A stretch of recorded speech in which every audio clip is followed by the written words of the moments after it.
You know the main storyline. The 22-year-old superstar smashed 3 home runs Wednesday and backed it up a couple of times last night. See you later. 5 homers in 2 games and 3 more RBIs for Bryce Harper. The Nats hit a season-high 5 homers in all Friday and cruised to a win against the Braves. Today, Doug Fister gets the call while the offense looks for an encore performance.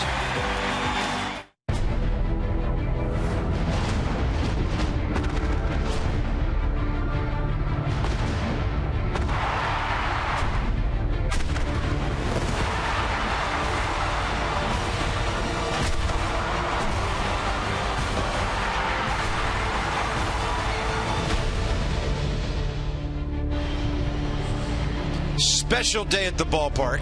It's hot, it's muggy. The skies are clear for the most part. Sun is out, and it's Frank Robinson being honored today. And Ian Desmond, of course, wears 20 in Frank's honor. First manager of the Nats way back in 2005. Bud Selig asked him to take over a moving ball club from one country to another. Frank did it. He did it with grace, and what a great guy to have affiliated with our ball club. He just looks good in that uniform, doesn't he? Doesn't matter what uniform he's wearing. So glad to have him here today. More on Frank later. MVP in both leagues, by the way. So let's talk about a guy who might be a future MVP. It might be this year. Bryce Harper, the way he's going. NFP, you can talk about all the numbers and all the accomplishments.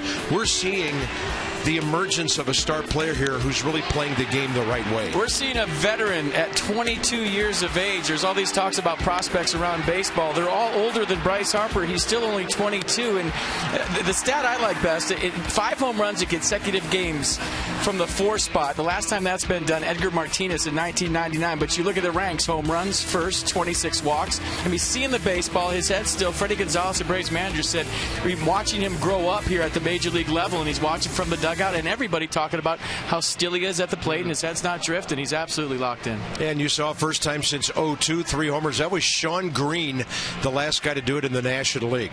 So a couple of pitchers who pretty good their last time out. Julio Teheran coming off the disaster against the Nats in Atlanta.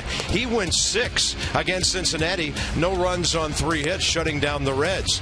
Doug Fister went 6 1/3. No runs, 5 hits at the Mets. Outstanding pitching matchup. Any homers in mind today?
6 on the year. The Braves are 6-7 on the road. The Nationals have won 8 of their last 10. 83 degrees as we get ready for this one.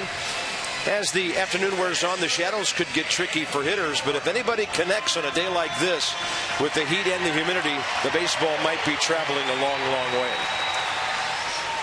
Nats take the field. Doug Fister to the mound for his 6th start. He's 3-1 career against Atlanta with a 2.28 ERA. 5th time out against the Braves in his career.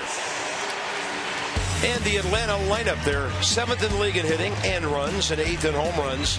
Freddie Freeman unstoppable, a couple of doubles last night. So over the last 5 years, 2nd in doubles in the league. He's 10 for 17 against Washington this year, and that's 10 of his 36 hits over only a 4-game span. Kelly Johnson swinging well. Chase Peterson, Betancourt back in there today. You see the fastball percentage for Doug Fister right there, 78%. Last time out, his most effective start this year, he threw it 65%, so he mixed in more changeups than before. So 21% changeup in his last start versus the number you just saw. So that was the key in his last start against the Mets when he went 6 1/3 shutout innings. Had 5 strikeouts, or had 5 hits, 3 strikeouts, and 89 pitches. So look for a lot of changeups from Fister today, some more curveballs and less fastballs for the recipe for success. Let's set the defense behind Doug for today's game. Worth, Span, Harper, your outfield. Desmond Escobar left side, Espinosa Zimmerman right side, and Jose Lobaton, who caught Doug Fister in New York, behind the plate again. A few moments ago, as Bryce Harper went out to right field, a doff of the cap and a bow to his fans, who obviously let him know how much they are excited to be playing behind him today. There's a lot of confused fans I've talked to this year. They said their seats are in right field, and Jason Worth used to be there, and then the Harper fans had left, and they're all trying to switch seats. But they get to see Bryce now in right. Here we go. Fister to Markakis. Underway at 4:07. Ball went outside to Nick Markakis, who's on a 3-game hitting streak. A base hit last night in the 8th inning kept that alive. He's 6 for his last 18. And Fister working quickly. Yeah, don't blink, you might miss a pitch. Gets it back even 1-1. Nats start the day only 3.5 now behind the Mets. Alone in 2nd place in the East. Strike 2. Matt Williams Ball Club back to 15-15. 13-11 against the East. Off speed, Markakis fouled it left side. Mets beaten by the Phillies last night. Nats got a little help. Marlins lost their ball game, and the Braves are 1 under Freddie Gonzalez. Markakis 8 for 24 career with a home run against Doug Fister. Straight back it goes. That pitch right there is going to be the key for Doug Fister today. Already talked about the off speed and mixing it up, but the fastball into lefties, that front hip sinker, it's something that he just got a feel for in his last start. So Freddie Freeman, Kelly Johnson, some hot left-handed hitters. That pitch right there is going to be key. Fans still coming in droves down Half Street. We'll have a good crowd here today.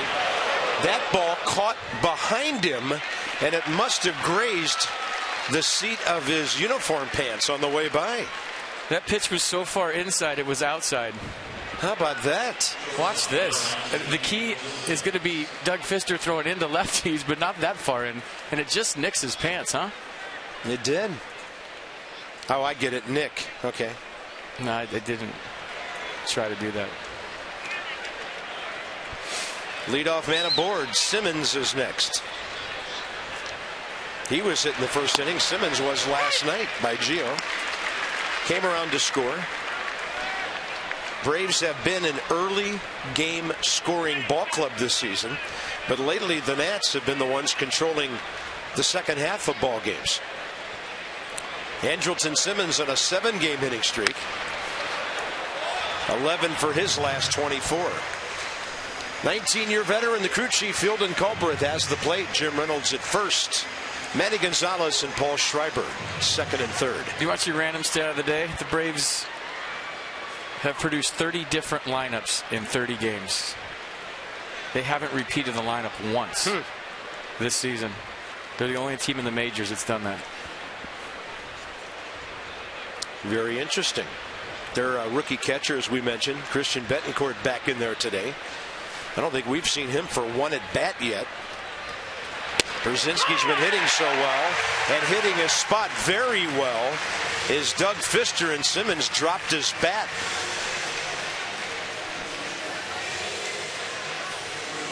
Wow, borderline bat toss there. You know, I like that Field and Culbreth didn't throw him out of the game there, but that was borderline. I've seen guys get tossed for less. 1 on, 1 out. Freddie Freeman. I mean, it's an emotional game. Guys are going to do things sometimes. Maybe the bat fell out of his hands. You give him the benefit of the doubt. But I think if you run him right there, why? Freeman. And that ball slowed down by Fister.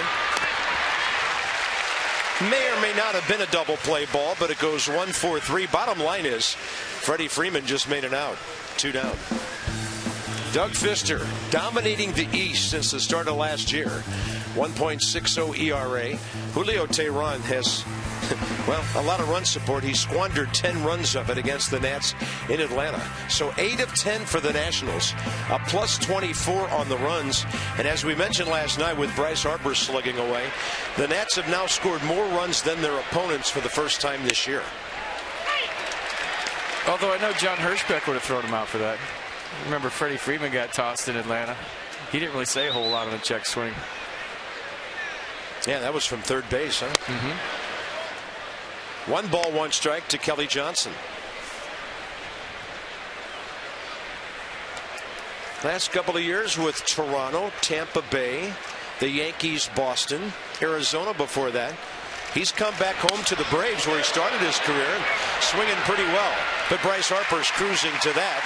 And Doug Fister gets the leadoff man on, strands him.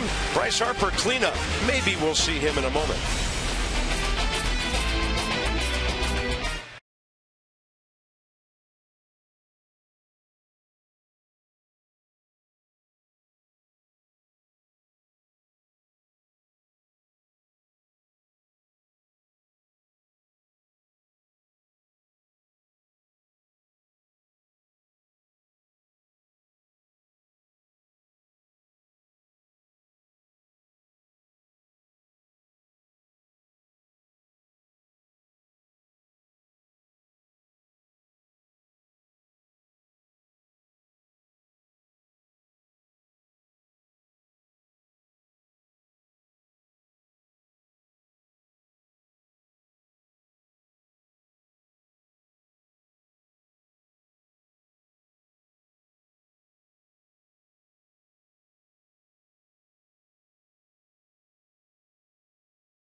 On Masson, brought to you by PNC Bank, for the achiever in you, and by Ocean City, Maryland.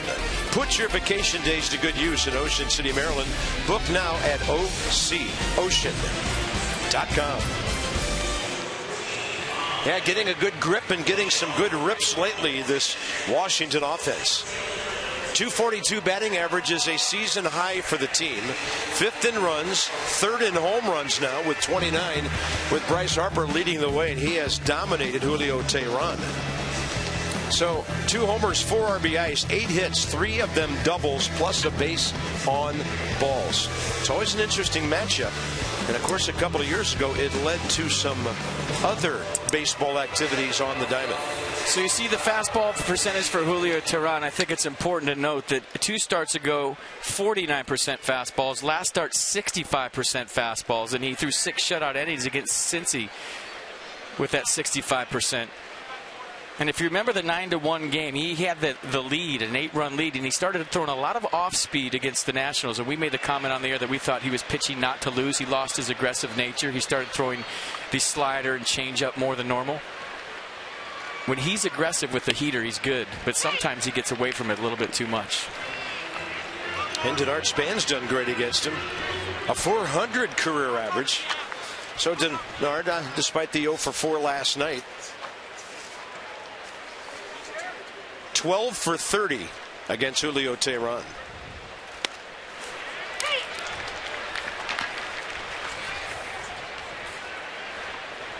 Yeah, last night was only the second time since Denard returned that he failed to get on base.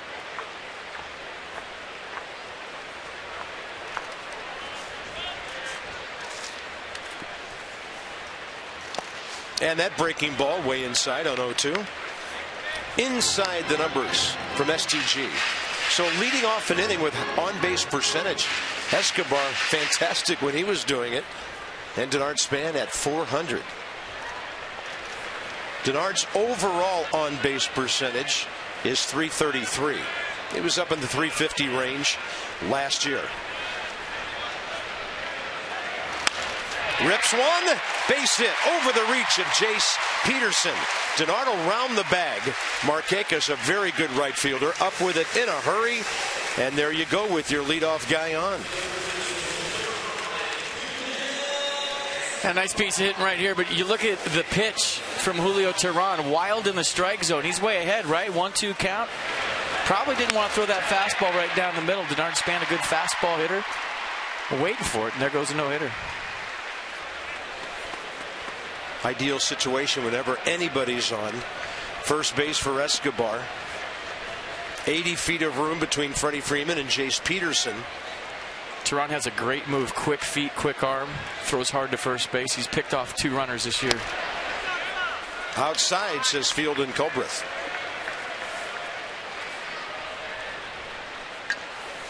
If you haven't had a chance, James Wagner's piece in the Washington Post on Yunel Escobar is one of the most fascinating reads you'll ever have on a ball player coming from Cuba to the States. Unbelievable stuff. Must read.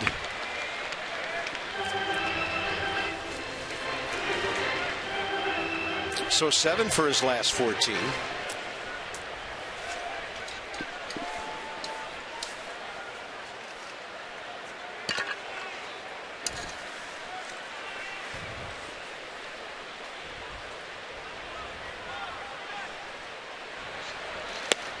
Span came jumping off the bag and then stopped, and he's back easily on the snap throw from Christian Bethancourt.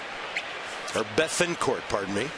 When a guy has a good move like that and you're a base stealer, even though Denard really hasn't gotten to that rhythm of stealing bases, it'll shorten up your lead. And mentally, it starts to make you think more first than second, getting back to the bag versus getting a good jump. And he'll show you that move here in a second. It's one of the better right-handed moves in baseball. Escobar up the middle on a hop to the pitcher. And I'll tell you, you talk about leading the shortstop with a throw. That thing looked like it was heading into center field until Simmons got over to grab it. Yeah, he almost led him into right field with this. He had some time right here. Just kind of gooses the throw right to Simmons, and Simmons plenty of time to turn the 1-6-3 double play.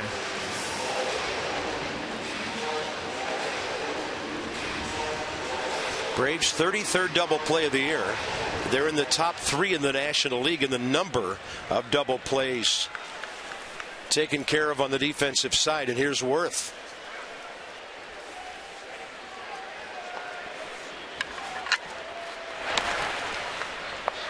Two for 4 last night.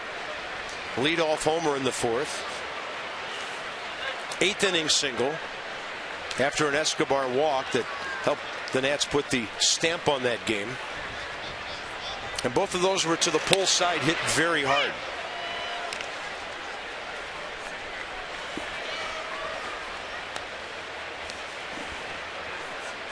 And against Julio Teheran, Jason, with a walk, 3 for 21. Teheran has struck him out 7 times. Want to jam him here? Just missed on the inside edge, and what a take by Jason Worth.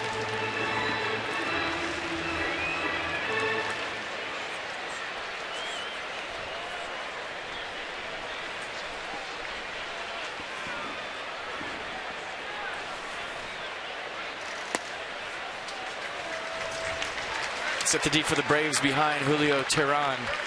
Johnson, Maben, Markakis, the outfield. Simmons, Cayaspo, left side. Peterson, Freeman, right side. And Christian Bethancourt behind the plate.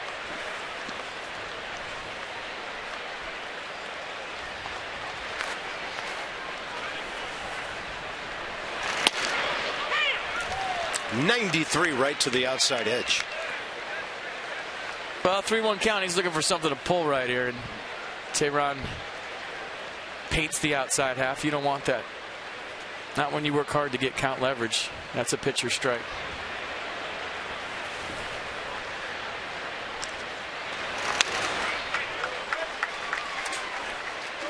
Well, you saw that swing right there. Jason Moore's swing is getting there. He's getting healthy. That right shoulder's able to stay through the baseball. He's a two-handed swing guy. And watch the extension he gets where he's creating a lot of backspin, and that ball's out of any ballpark. Warm weather, cold weather, he got all that one. Career home run number 187.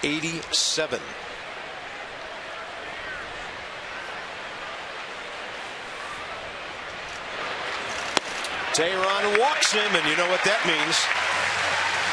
The number 4 guy is going to bat here in the first inning.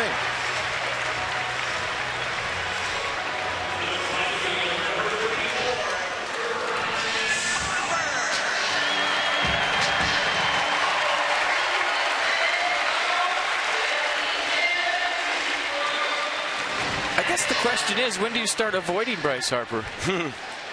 I mean, they've been pitching careful to him. We showed you how many walks he has this year. He had no gloves with his 3 home run game, no gloves with his 2 home run game, and why would you wear batting gloves ever again? Last time a guy young hit 5 in 2 games, Mark McGwire at the age of 23, back in '87. Bryce, of course, younger than McGwire at the time they hit those home runs. 47 years of the Expos and the Nats, and he's the first to do it. If you have a batting glove contract and you don't wear batting gloves, are they going to make you wear like stickers on the top of your hands? I don't know. Under Armour sign on it? He might have a lucrative hand soap deal right around the corner. Worth back in as Bethancourt goes down the first for the second time. See what they're doing with Bryce. They're throwing him in. He's been getting extended. If you look at his hot zone, it's middle and middle away. Everything's kind of up and away that he's been hitting. He's pulled some of those pitches too. So what are the Braves trying to do here early? They're trying to jam him, not let him get extended. Going in again. First strike that time. A little run back to this 2-0 fastball.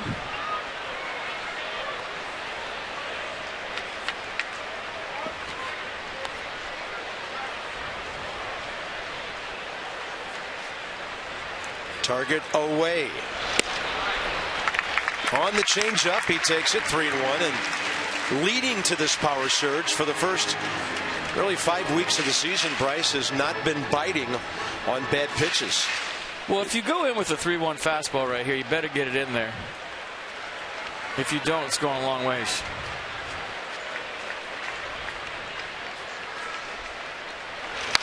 That ball ripped. And just to the foul side of the bag.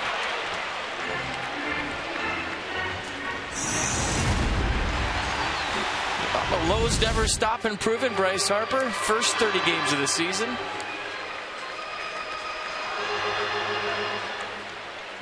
A little different than last year, huh? Yeah, and doubling up. Plus from his good numbers, 2012 and 13.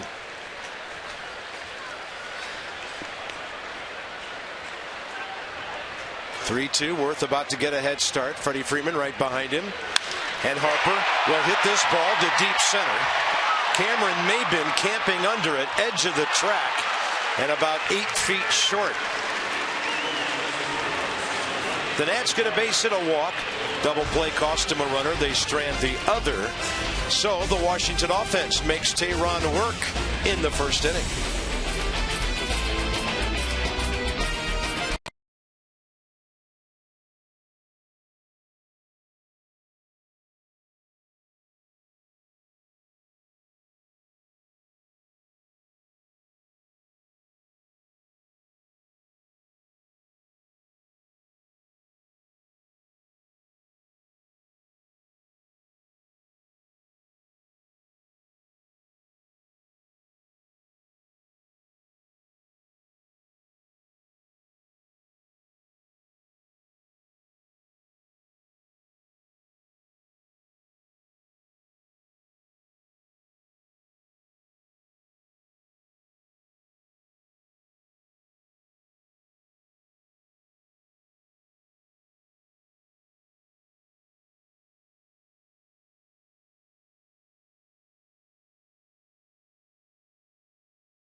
Teheran. He's trying to convince his pitcher on a 3-2 pitch to get the fastball into Harper.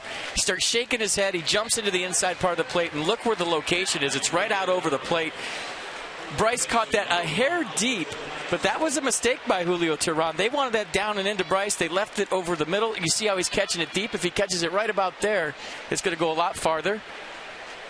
And it just beat him a little bit, and maybe, just maybe, Bryce had a little bit of 3-2 changeup in the back of his head that allowed that ball to travel deep, but Teheran got away with one right there.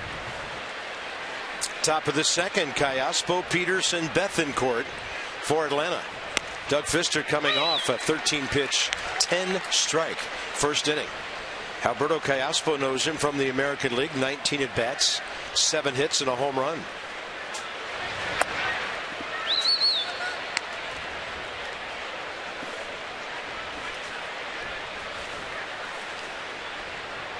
Callaspo 0 for 3 with a base on balls last night.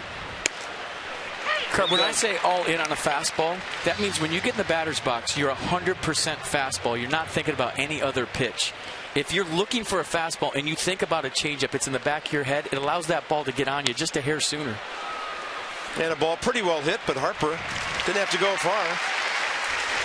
And the leadoff man retired in the top of the second with Peterson and Bethancourt next. Mother's Day's tomorrow. Uh-oh, I'm in big trouble.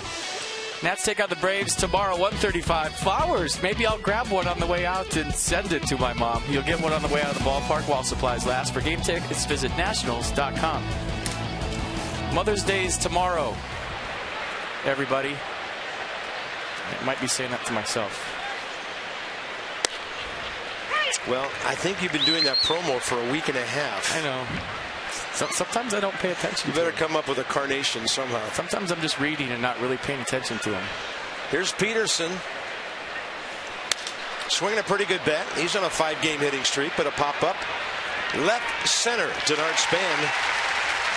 And after throwing one behind Nick Markakis that grazed his pants, 5 in a row for Doug Fister, who will now face Christian Bethancourt. The 23-year-old catcher. And by the way, A.J. Pierzynski, who's not playing today, has 5 career hits and 2 homers against Doug Fister. But this young man's been sitting on the bench a lot, watching Pierzynski catch. Hit .248 in a 31-game debut for Atlanta last year. He did have 1 at bat in 13. But last year he got a decent taste of big league action. And there's A.J. Pierzynski, who's hitting .323 right now.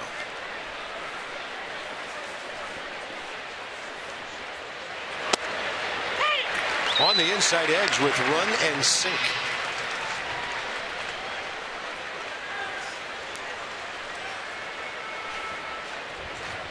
And that's going to run right back to the outside half. Dr. Fister doing some dissecting in a 10-pitch top of the second inning, and he's retired 6 in a row.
Ryan Strasburg update for you. Strasburg threw a bullpen session today.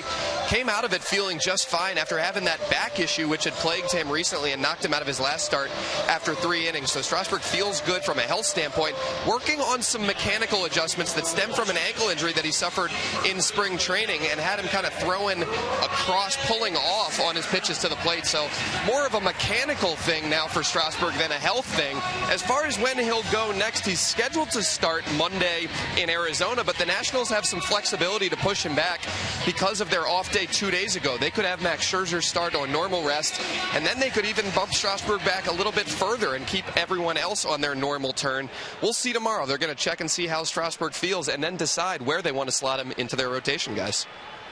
Scherzer started his career in Arizona in 08, and Steven had some interesting comments today about all he was hearing about was what's wrong with his shoulder. He said, there's nothing wrong with my shoulder. It was my ankle causing me to adjust a few things. So an interesting scenario with Strasburg last couple of days. Bottom line is everything arm related appears to be okay. That's great news. Ryan Zimmerman has hit safely in 9 of his last 11 games. 4 career hits, a homer against Tehran. Got a slider, popped it up to the right side. Jace Peterson. So Peterson puts away the Zimmerman pop-up. First out, bottom of the second. We'd like to welcome those of you who were watching the Orioles beat the Yankees 6-2 at the stadium. Zach Britton, his 6th save of the year, and here we are at Nationals Park. Second game of a 3-game series with the Braves. The Nats with 5 homers won last night 9-2. Here's Ian Desmond. He got a slider, base hit. Ball sitting up a bit for Ian. He's 8 for his last 26 now over 7 games. Inside the numbers with STG, and the Nats are knocking around the Braves right now. Almost 10 runs a game, 315 on base percentage over 380, slugging not that far under 600, and they've already scored more than 10 or more twice against Atlanta. They've done most of their damage against the Braves bullpen. I think the recipe for success for the Nats against the Braves this year is get into the Braves bullpen. It's not as good as it used to be. They've given up 13 home runs this year in 93 innings. The Brewers are the only team that's given up more. Braves bullpen in April had a 4.64 ERA, and there it goes from Lobatone. See you later. He has 2 homers this year. They're both against the Braves. One of them helped the comeback. This one launches the Nats on top. And they're both against Julio Teheran. His 3-run homer to left field is what ignited the Nats in that big come-from-behind victory. First at-bat for Lobatone today. Jumps on Teheran and makes it 2-0 Nats. Evidently, home runs are contagious.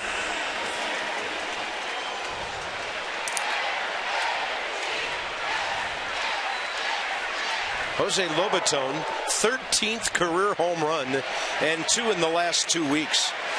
That Atlanta bullpen, by the way, this month their ERA over 5. Tehran came in at 3.82, and Danny Espinosa chops one foul. It's just a credit to Jose Lobatone for staying ready. I mean, Wilson Ramos is getting the lion's share of the starts behind the plate. It's not easy to play once a week or once every 10 days and come up and do this. It really isn't. It speaks to the work ethic behind the scenes. It speaks to staying ready and taking advantage of a chance when you get it. I see you too, Jose. Swing it. Jose Lobatone has 2 home runs. Wilson Ramos has 1. Ramos on a 12-game inning streak, so no knock on him at all. 1 ball, 1 strike. I asked Danny Espinosa this morning, have you ever hit 2 opposite field homers in the same game? He said, I was really young, and I don't know how young I was, but it was not as a professional. Some kind of show he put on last night, and he hits the daylights out of this one to center, and that's by Cameron Maybin. Danny Espinosa locking it in. He's now 13 for his last 36. Remember when he wasn't a switch hitter? No. In spring training, he did all right. Then surprised everybody, I think, in New York. They just walked up there left-handed, and now that double is a product of 2 home runs the other way last night. Cameron Maben shading Espinosa to left center field because that's where he hit the ball yesterday. Today he pulls it, gets it by him for a 1-out double here in the second. And if Doug Fister hits a triple, the Nats have the cycle this inning. Now, if that happens, you know something's going on. You and I are going to Vegas if that happens. Callaspo even with a bag at third, but you really wouldn't have Doug bunting here.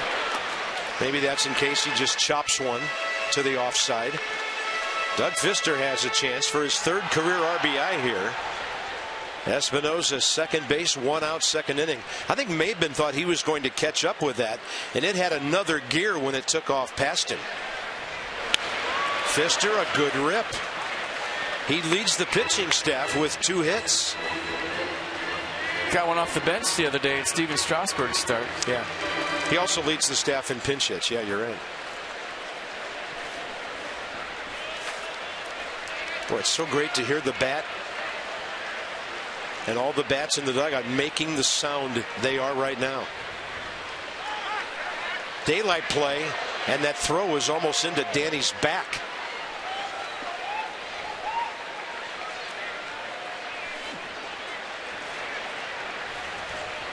Time given by Manny Gonzalez, the second base umpire.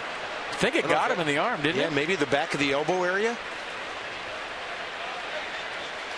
Couldn't tell there, but he's rubbing it, so I'm just assuming it got him.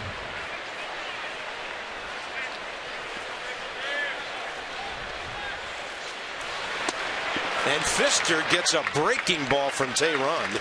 Julio's first strikeout today. 2 down, Span will have a chance. With more on Lobaton, here's Dan.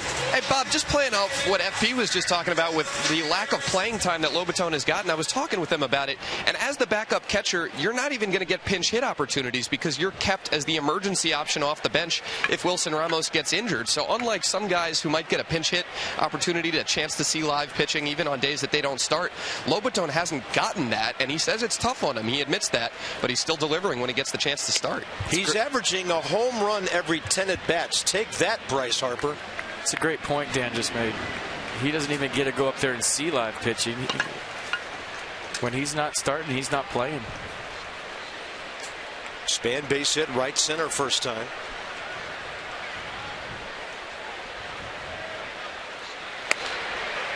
Ball 2. It's so important at this time of the day on a sunny day to get the early lead. I don't know how interested Julio Teheran's going to be in getting Denard Span here. He might have one eye in the on-deck circle with Escobar, the right-hander.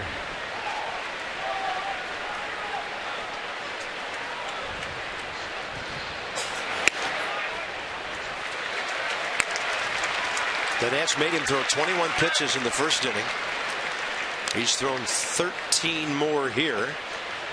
In fact, in this frame, things have been happening pretty quickly. Desmond got him early in the count. Lobaton, Espinosa. When the Nats hit taters, they win, and everyone wins all season long. When the Nats win and score 7 or more runs, you get 50% off regular menu prices. Online orders at papajohns.com by entering promo code NATS50. Better ingredients, better pizza. Papa John's, official pizza of your Washington Nationals. There's the home run hitter club right there. Tell them you like pepperoni with your tater pizza. 3-0 to Span. 4-pitch walk, all fastballs away mostly. And hey, they want to take on Escobar, the good contact man.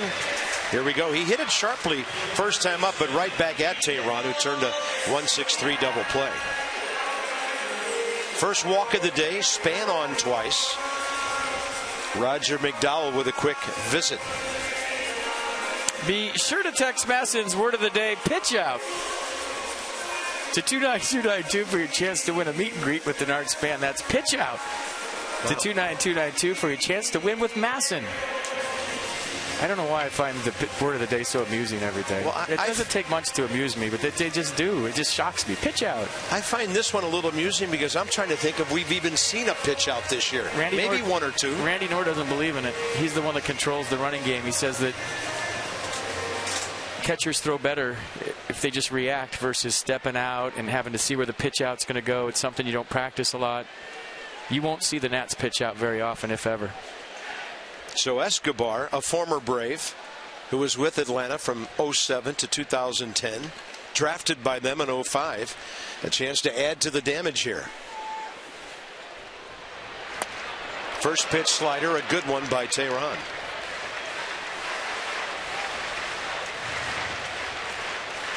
Escobar 0 for 2 career against him. The Nats have now hit 30 home runs.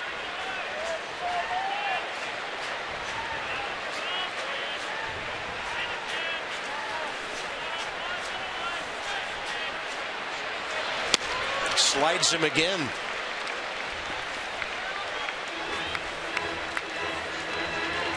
And this is where Escobar, with 2 strikes, would be thinking the other way if he sees another one of those. Just trying to get the bat on the ball now.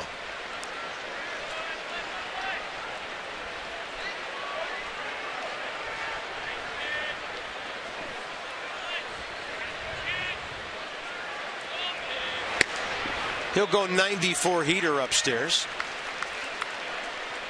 After Dan's report, someone's asking me who's the emergency catcher on the Nats. I think it's the right fielder, Bryce Harper. He did a little catching. I think Tyler Moore might be able to go back there, but he's never done it. I think I remember us hearing maybe last year, year before, that Tyler could be one of those guys. But that would be something if Bryce Harper had to catch. Well, Jason Worth was drafted as a catcher. Yes, he was. Bryce Harper was a catcher. And Tyler Moore's never caught, so good call, Carp. I know, I heard that. Sometimes we hear things.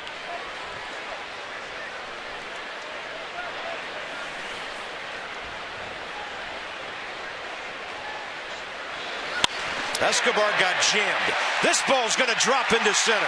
Here comes Espinosa. The Nats lead 3-0. Yeah, get him behind 0-2. He'll put the bat on the ball. And the inning continues.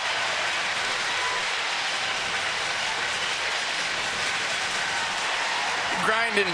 That's what he does. Every single pitch, doesn't take it at bat off, gets his hands inside the ball here. Look at where that pitch is. Off the plate in and tailing toward him. He keeps his hands close to his body, fights to get the barrel of the baseball, hits it right off the trademark and just soft enough to drop in front of Maben. Espinosa flying, Span flying, Escobar clutch. RBI number 10 for Yunel Escobar. Here's Worth, who walked first time up. And suddenly here in the second inning, the number 3 man's up there for the second time, and the cleanup man is on deck if this crooked number inning continues. The line is moving. See, we talk about Jason's shoulder. I always wonder on the swing and the misses how it feels. When you make contact, you have a little resistance, you're anticipating it. I mean, talk to guys with upper half stuff. It's the swing and miss that hurts more than anything.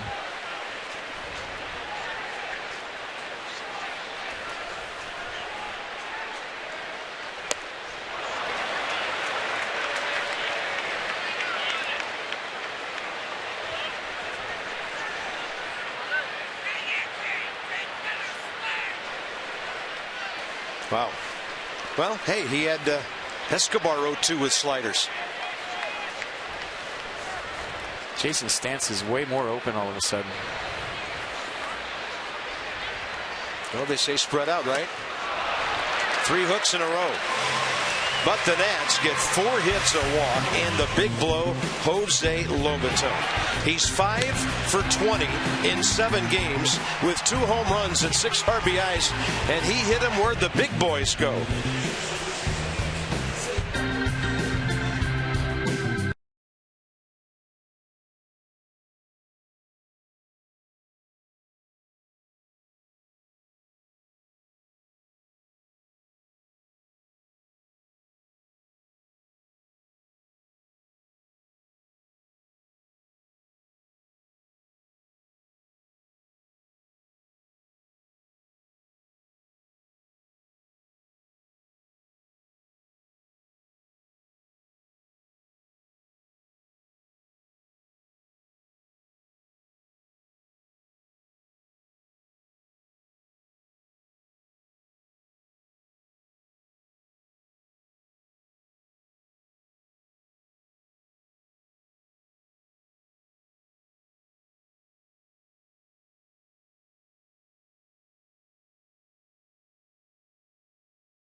now. Easy for me to say. Choose from some of the season's best matchups when you pick 4 games. You get 1 free. Go to nationals.com/flex to pick your games today. And tomorrow is Mother's Day.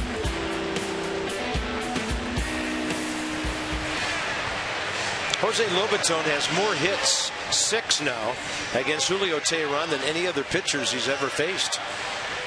Next highest, Hiroki Kuroda of the American League with 4.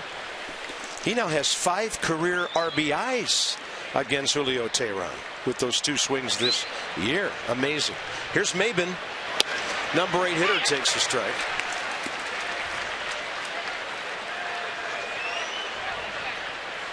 Part of the Craig Kimbrell, Quentin Upton deal. Hit .235 and only 95 games for the Padres last year. .220 with Atlanta so far. Strike 2. Mixing it up nice. Fastball changeup combination. I don't think he's thrown too many curves yet. There's another one that they think is off the plate. And just like the fastball to Bethancourt that ended the second, strike 3. Nissan will track it. You know, there's a few starts ago, and I think the one against the Braves where we were kind of speculating, should Doug Fister slow down a little bit? He has told Steve McCatty, don't ever slow me down. If anything, with my mechanics and my pace, speed me up. That's the way I like it. Get me going faster, and that's what they did. He's getting out front, on top, and his sinker's sinking again, folks. This is the Doug Fister from last year, and it started last start against the Mets. Start me up, speed me up. I like it. Julio Teheran 1 for 8 with the bat. He can swing at 153, career hitter. 2 hopper, and Escobar came forward. Still an in-between hop and a nifty play. 2 outs. For the Achiever in you, PNC Bank, with our minor league report. Third baseman Drew Ward is considered one of the Nats' top 3 to 5 position player prospects. 3rd rounder 2 years ago out of tiny Leedy, Oklahoma, and for High 8 Potomac, doing a big time job. Driving and runs, scoring. He's a big kid, 6'4", 210. Drew Ward. He's ready. Call him up. Wilmer Defoe playing well at Harrisburg since his promotion. And then Pedro Severino, the catcher, considered the other guy in that top 3 as far as the prospects go among non-pitchers in the organization.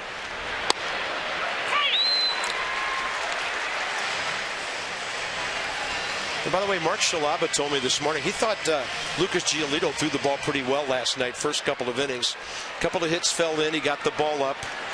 But while the numbers weren't great, they were pleased from what they saw as far as the ball coming out of the hand of Lucas Giolito in Potomac last night. Yeah, he can be just fine.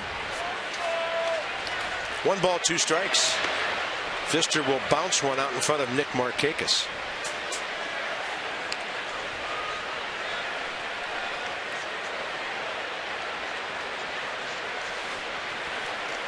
Yep, he's got his belt right today. He got that last loop in. Last night he had the belt over it. You just don't get that breakdown anywhere else. Yeah, that's got to be a fine in the clubhouse, right? Kangaroo court. Find that kind of analysis anywhere. Pretty sure you're right. 3-2, Simmons next. Fastball away. Close enough to the corner on which to be hacking.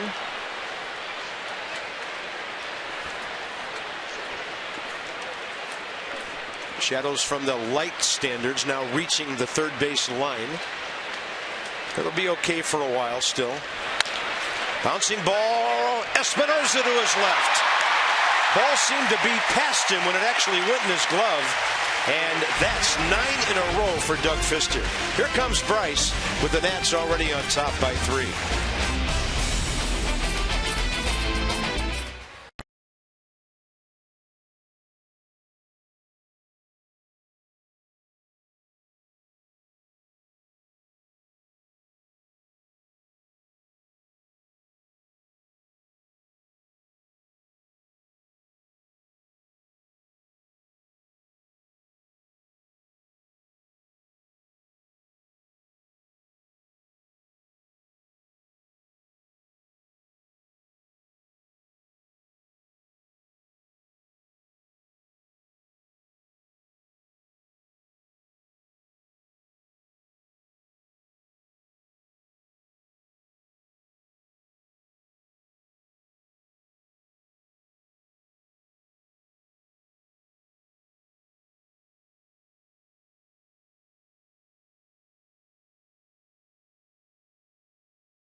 important connection. 3-0 Nats as we head to the bottom of the third. Jose Lobaton, 2-run homer. Danny Espinosa has been doing it on offense. 2 homers yesterday. He's got a double today. And Doug Fister has been nice, pounding the strike zone with all of his pitches, mixing it up. And let's take it back to that last play that Danny Espinosa made.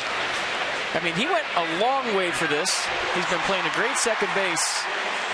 And Carp, what do you notice different about Danny Espinosa today than the last time he played a day game? He's wearing sunglasses. He's wearing flip downs today. Remember he lost that one in the sun the other day, and I was sounding all old up here saying nobody wears flip downs anymore. Espinosa's got his flip downs on.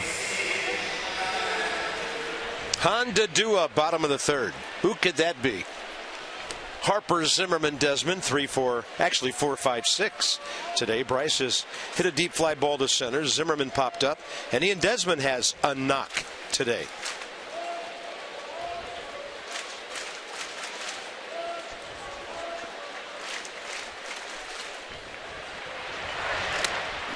Starts him off soft at 80.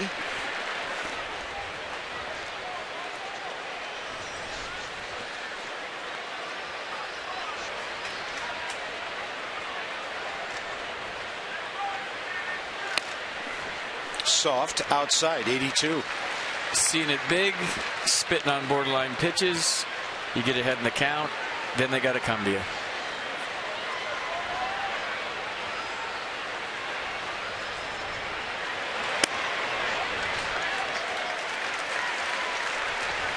STG with distance and direction on the 5 home runs. Far, far, far, far, and far. Yeah, 441, the third one the other day, way up in right field. And the fans will cheer Bryce Harper walking for the 27th time this year. That's 3 walks by Tehran already today. We'll check out the pitch sequence and how careful Julio Tehran is with Bryce Harper. First pitch slider, fish ain't biting. Same way with the changeup, spitting on that.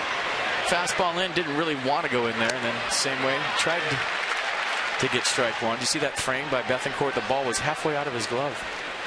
Mercedes-Benz tracking that at bat, and a fastball in there to Ryan Zimmerman. Tehran hung a slider a bit to Ryan first time up, and it was popped up into short right. So Tehran's given up 5 hits, and the Nats have had 8 base runners. There's the quick move, but Bryce had a pretty short leadoff.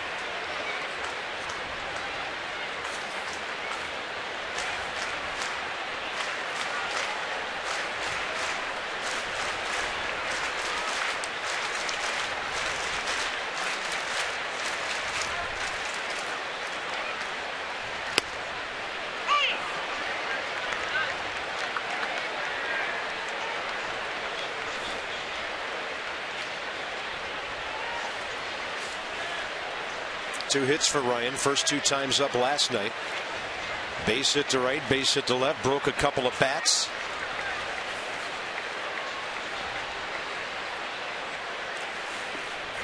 Target in, that means fastball up usually, and the heater goes 90 way up there. Strikeout number 3.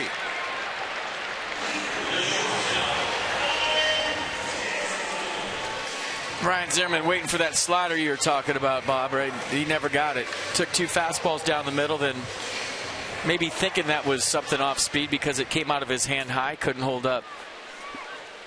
Ian Desmond flared one to left center first time. Prior to the Lobaton blast, Harper stretching out that lead a bit, and Bryce draws a throw. The Nats, with one of the most prolific offenses in the league right now, still only have 3 stolen bases in 30 games. Weather warms up, span heals up. Running game will become more important than it is right now. But FP, there are other facets to the running game, like going from first to third on hits and second to home on singles. It's not just stealing bases. Right. And the main base stealer still isn't in his groove. Anthony Rendon isn't here. And Bryce Harper really hasn't. He's been jogging a lot. Let's just put it that way. Around all 4 bases. That he has.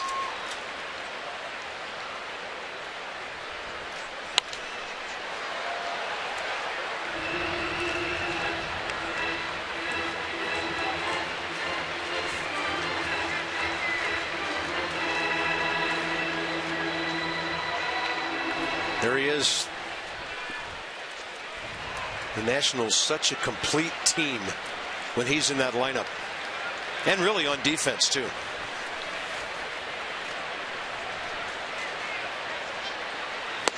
Low slider and Bethancourt. I'd say he's getting his work in after not playing a whole lot lately when it comes to throwing to first. Bryce kind of bent over. You hope he feels okay as he went back into the bag there. He's wearing the batting gloves in his hand, or he's holding the batting gloves in his hand so that he doesn't jam his fingers when he slides, for those of you that may be wondering why he's been going no gloves hitting, but he's got them in his hand at first.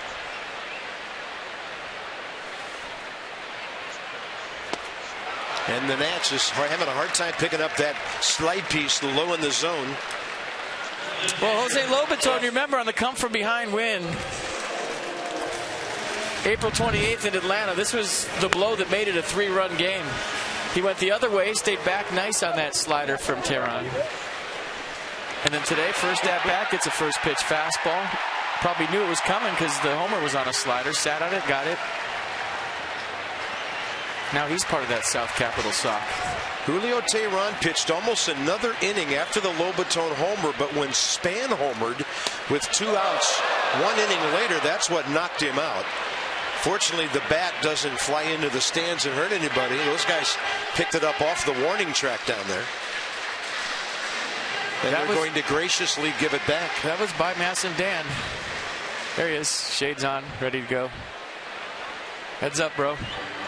Yeah, but what you can't see behind the shades, his eyes were big as saucers on that. Ken Rosenthal stole his little stall down there.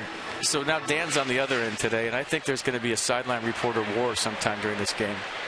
I got Dan, by the way. Rosenthal doesn't have a chance. So now the Lobaton numbers against Julio Tehran. As mentioned, 6 hits, the most against any pitcher.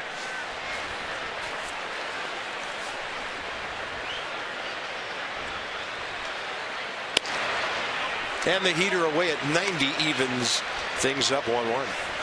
This is the only National League game today. Everything else gets underway 7 o'clock or later, including the Mets at Philadelphia again.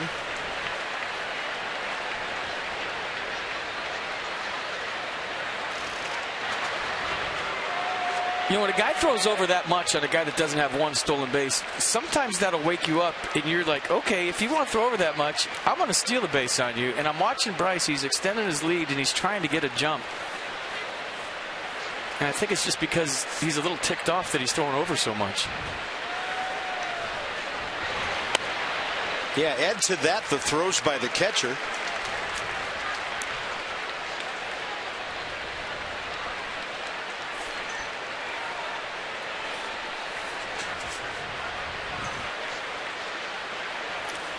Two-one count. Lobaton spits on the changeup to get it to ball 3. And with the way Danny Espinosa's swinging behind him, pick your poison among left-handed batters here if you're the Atlanta pitcher. And what a luxury for Matt Williams to have his bottom of the order clicking like it has been. So Nissan with the entire at bat. Here's the 3-1.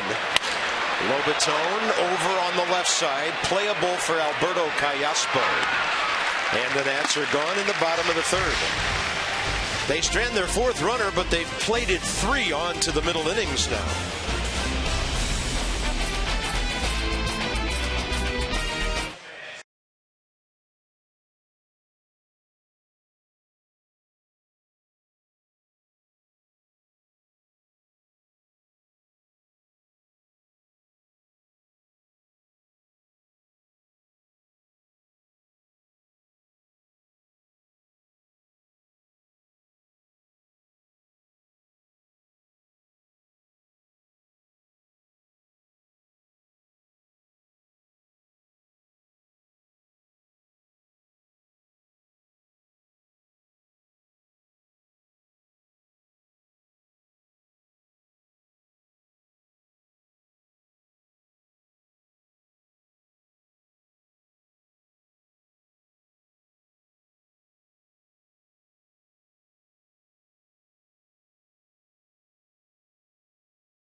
The scheduled Nats game on Masson 2 today, 3-0 on the Lobaton homer. Then an RBI hit by Yunel Escobar. Everything clicking for this ball club right now. So Doug Fister needs to keep attacking in these middle innings. Well, Doug Fister's got a lead, and when Doug Fister has a lead, he knows what to do with it. But I love the way he's mixed it up today. He's getting that sinker down and in on righties. He's throwing it into lefties. Changeup has been good. You'll probably start seeing some more curveballs, but I mean, the team's clicking. This is the team that everybody thought would be here in 2015. It's been real fun to watch. Defense has been better. You know, the night of the comeback, the Nats made 4 errors in that game. Since then, they've only made 4 in the last couple of weeks, so everything tightening up together. Yeah, Dan Espinosa's been playing great at second base, offensively, defensively. Ian Desmond's doing his thing because April's over, and Yunel Escobar's looking really comfortable at third base to me. I would be surprised if they move him when Anthony Rendon comes back, but you never know. Simmons, Freeman, Kelly Johnson for the Braves, top of the 4th. Fister averaging 12 pitches per inning. That ball cranked to left, and Worth is over to cover it in the shade on a drive by Andrelton Simmons.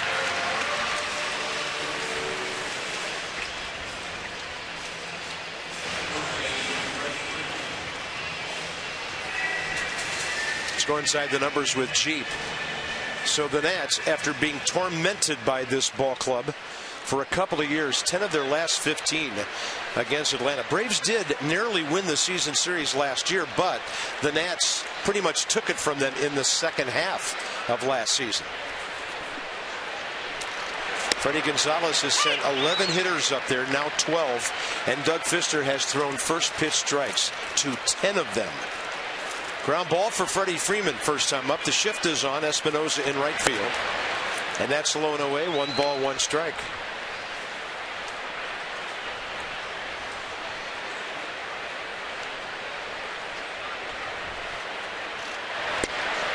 '78, a beautiful changeup that took the air out of Freddie Freeman's swing. His changeup is looking exactly like his fastball today, and you can tell by the swings Braves hitters are not picking it up. Freeman out to center. It's going to move Denard Span back, but easy play for him. Well, let's talk about the next 5, including tomorrow's series finale here with Jordan Zimmerman and the left-hander Alex Wood on to Arizona for 3-day game Wednesday at Chase Field, and then a 4-game series with that very talented San Diego ball club. Right now the Diamondbacks are 13-15, Padres 16-15, and they're 3.5 games behind the Dodgers in the West. 7 games in 7 days from the desert to the coast. We have to go to San Diego, really? You have to. Oh. If you want to get your per diem. It's my favorite place on the planet. Are you kidding me? Kelly Johnson. And they think they're on that running 87, but by the time the bat gets through the hitting zone, it's out around the end of the barrel.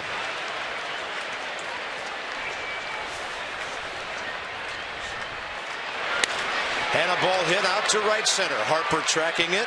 And Doug Fister, fast and efficient. That's 12 in a row. 8 pitches that inning.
Teddy. Down goes Bill.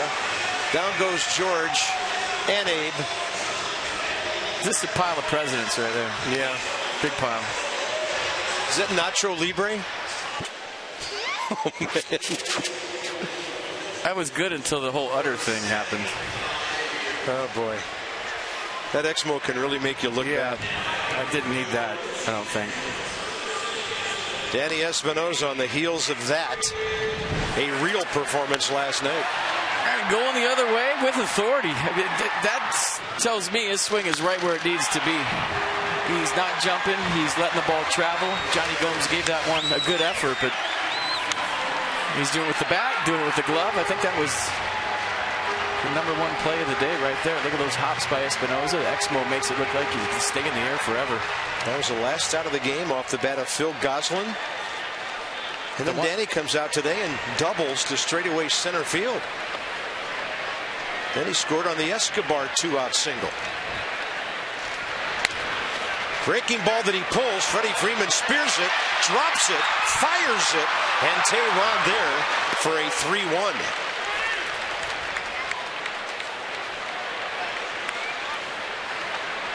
Well, he got the hard part out of the way. This had topspin on it, and the ball kind of jumped on Freddie Freeman, but you saw he didn't really secure it in the glove, stayed with it nice.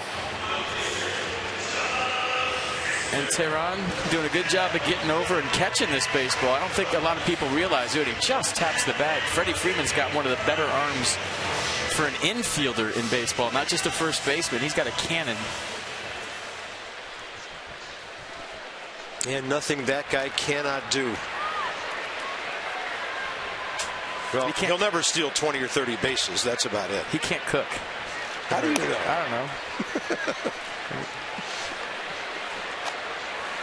Here's Pfister, struck out swinging first time. Tehran. I guess they have to give you new baseball if you just throw it over to the dugout.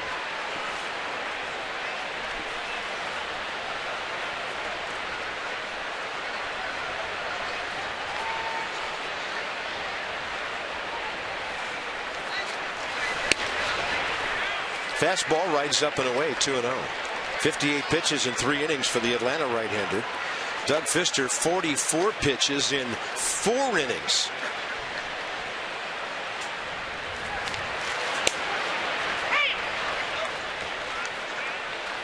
Hitters get a little relief from the shadows right now as we have some cloud cover.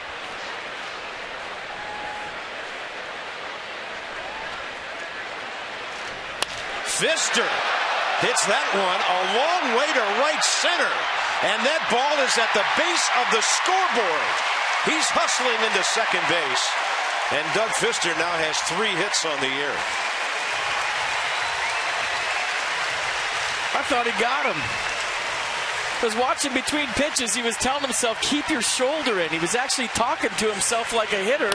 And he did just that, kept his shoulder in. Caught it out front, halfway up the wall. And a 1-out double here in the 4th for Doug Pfister. Wow. And we'll show you the Exmo side swing on the pitcher hitting a double. And Anthony Rendon is telling him, weight room, buddy. Get in the weight room, and that's out of here. That is Doug Pfister's 3rd career double. Where that ball hit the scoreboard's about 380 to 85. Here's Denard Span. He's been on twice with a base hit and a walk. The Nats have out-hit the Braves by 6. Outscored them by 3.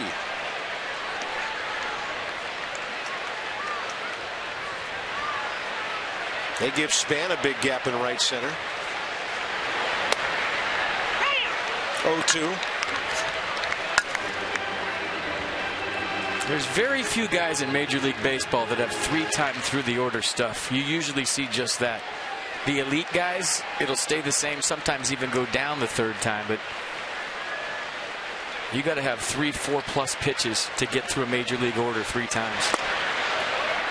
Good take by Denard.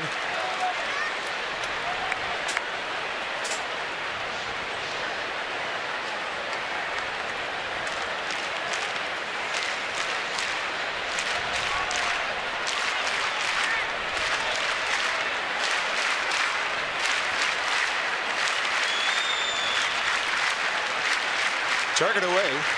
Span takes it way outside, 2-2. Because by the third time, I know what you have. I've seen it on that given day. Even if I faced you 10 times, what are you going to do to me that you haven't done in the first 2 at-bats? The guys that pull out maybe a curveball third time around that they haven't shown you, or a split that they've kept in their back pocket. Those are the guys that get through the order 3 times successfully, and maybe even 4. 2-2.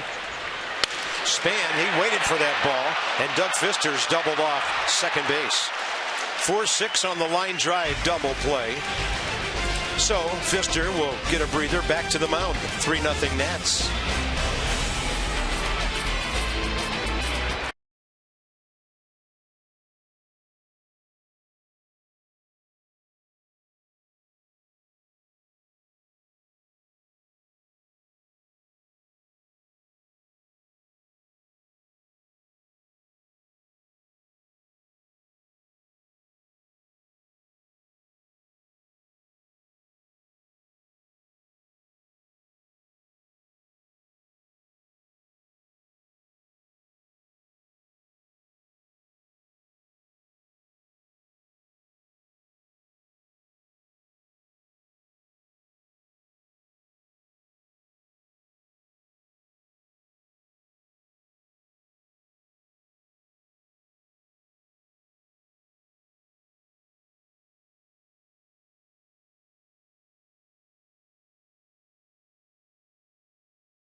Group recognition.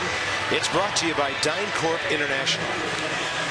We serve today for a better tomorrow, and we applaud and salute those who are serving for us every single day around the world to preserve our freedom. Up 3-0 as we head to the top of the 5th inning, and Doug Fister has been doing it all today. Just hit a double. But what he's done on the mound is pound the strike zone, be very aggressive with all of his pitches.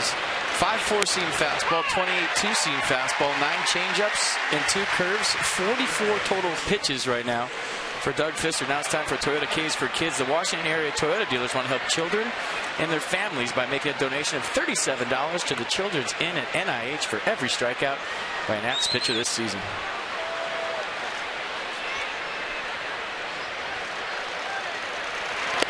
Top of the 5th. Doug Fister's retired 12 in a row since hitting Nick Markakis to start the game.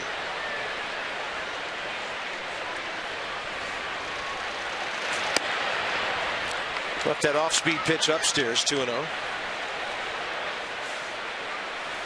Callaspo lined out to Harper first time.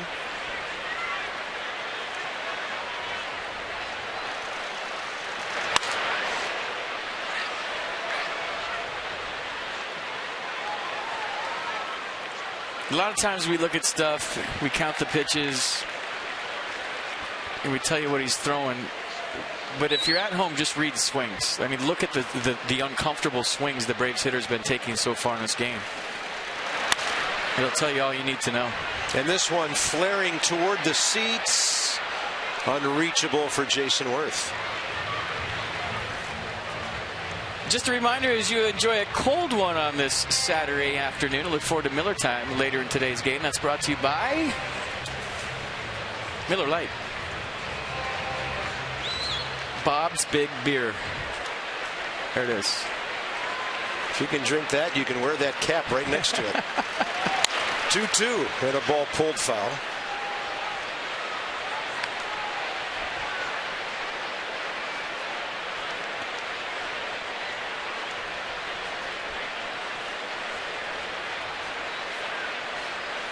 Alberto Callaspo, 7 career hits against Fister. Boy, he really had him way out ahead there. I'm surprised Callaspo got any wood on that at all. 32-year-old switch-hitting veteran infielder. A one-year deal with the Braves, signed middle of December after he hit .223 for the A's last year. This little flare to left, and that will be Atlanta's first base hit of the game.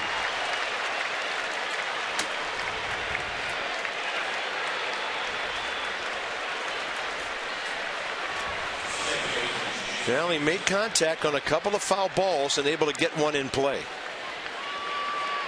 Well, just by the way he was swinging that whole at bat, you're kind of wondering how he could drop a ball in front of anybody. It didn't look like he was comfortable on those foul balls he was hitting away. And I don't know if the shadows had anything to do with that, but there's your first hit for the Braves. That'll bring in Jace Peterson, and Pfister pulls the string on him.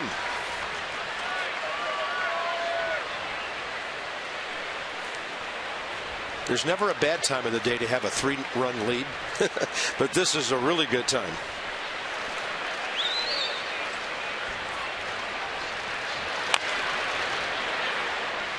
0-2 to Peterson,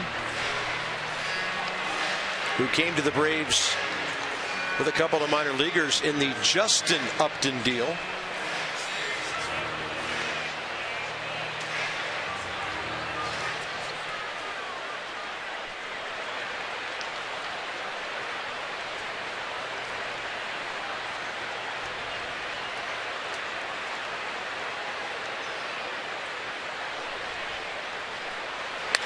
Peterson jacks one to right center. Harper, he's over to stab it. Bryce got a great jump on that ball for the first out.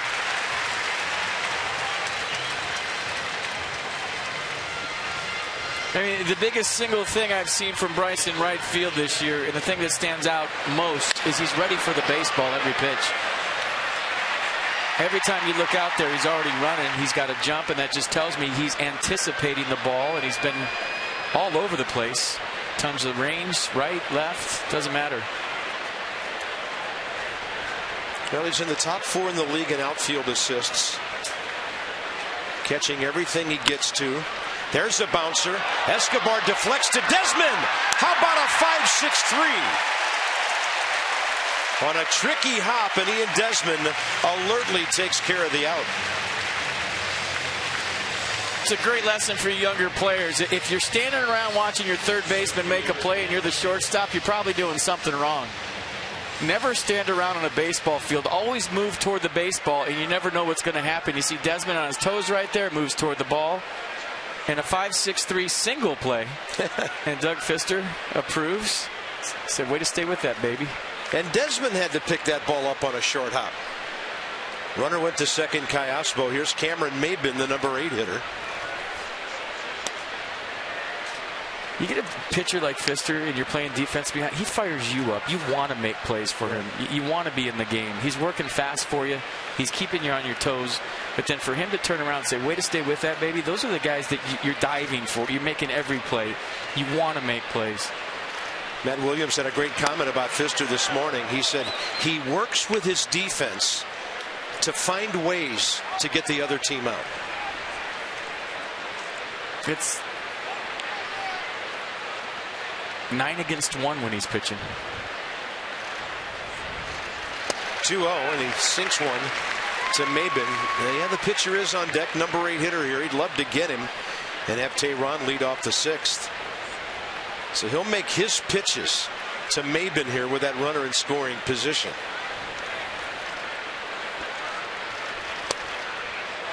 It's a good pitch. I don't think this missed. Mercedes-Benz will tell us. And Fielding Culberth's hearing it from the Nats dugout right now.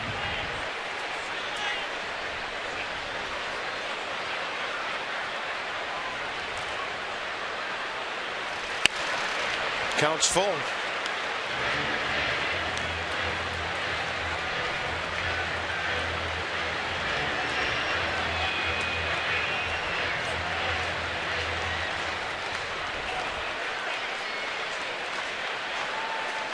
Tehran can hit, but you still have a base here. Up by 3.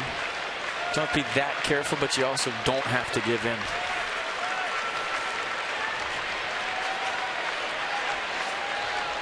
jams him, and that ball is lashed fair into the left field corner. That's a big run for the Braves right there. Number 8 hitter delivers his 11th RBI. 3-1 ball game.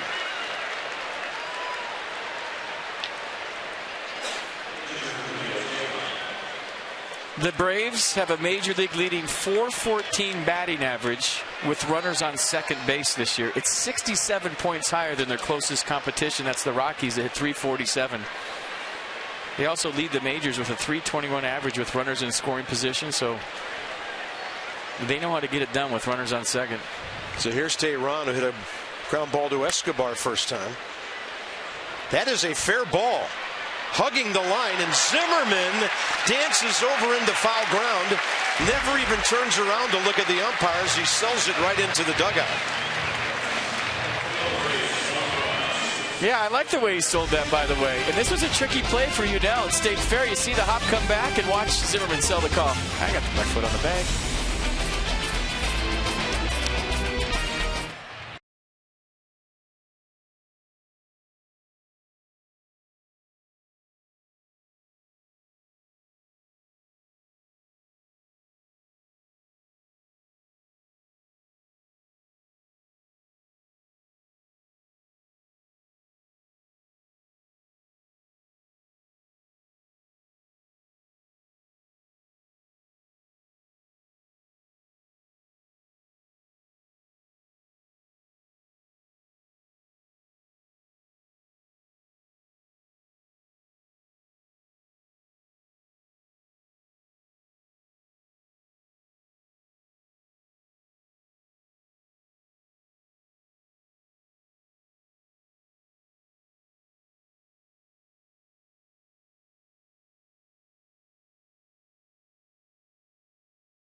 The Nationals have the first ever name of a national in a new Ring of Honor, and the name is Frank Robinson. There are some Expos in the Ring of Honor and some other folks, but here's his resume with the Nats.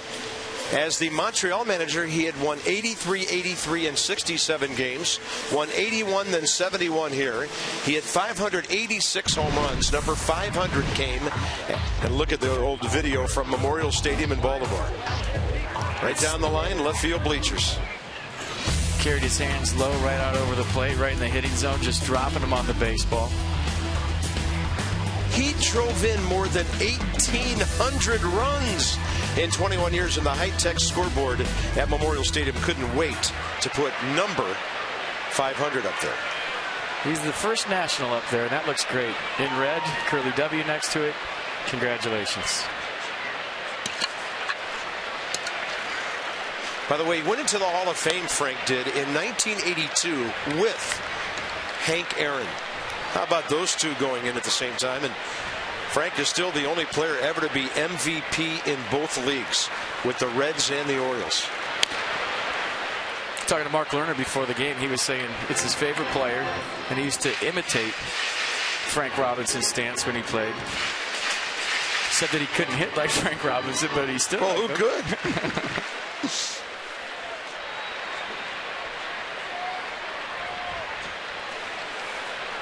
1-1 to Escobar.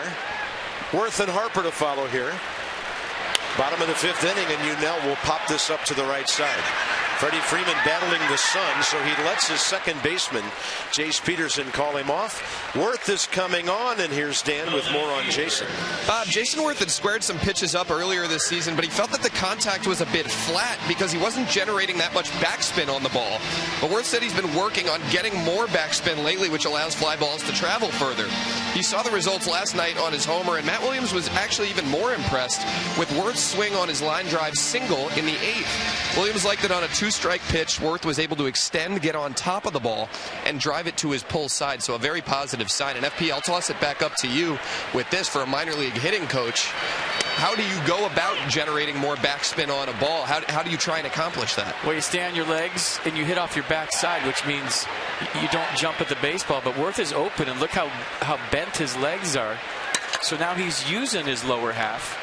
If you remember last year, it was stack and jack. He stood right up tall, but now he's wide open, using his legs, and he's seeing pitches. His spring training is officially over. He's not jumping at the baseball, is what every hitter does in spring training. You go out to get the baseball. He's letting it come to him now because he has confidence, and he's creating that backspin. Big looping curveball drops in 1-2.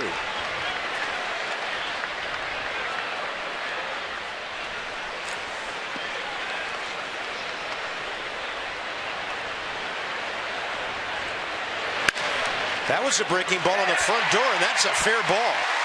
Deflected by Kayasbo. Worth makes the big turn. He'll slide to the stop and retreat, and Worth is on for the second time. That's the 4th time this week he has a hit on a ball pulled with authority. I mean, right on cue, he's on his legs. You see the knees bent. A good athletic position for all you young hitters out there. We've been talking about Bryce Harper with his knees bent and how he has a base to hit with. Jason Worth the same way. Maybe he's been watching Bryce, but a nice swing right there. He's thinking about two, and then the patented slide and get back to first. And we'll watch Bryce right here, same way. He's on his legs too. You hit with your lower half, not your upper half.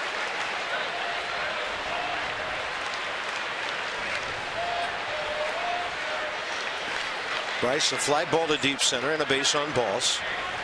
27 walks, contributing to that .430 on base percentage. Fastball outside. Bryce is in another one of those streaks where it seems like he's never that far behind in the count, if at all, because of his discipline at the plate. They give him right center, so you might look to the outfield and get a pretty good idea of how Tehran wants to pitch him here.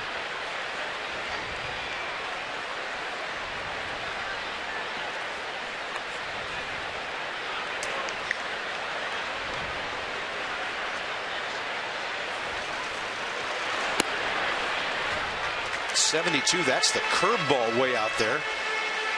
2-0. Well, the way he's swinging it, 2 and uh-oh.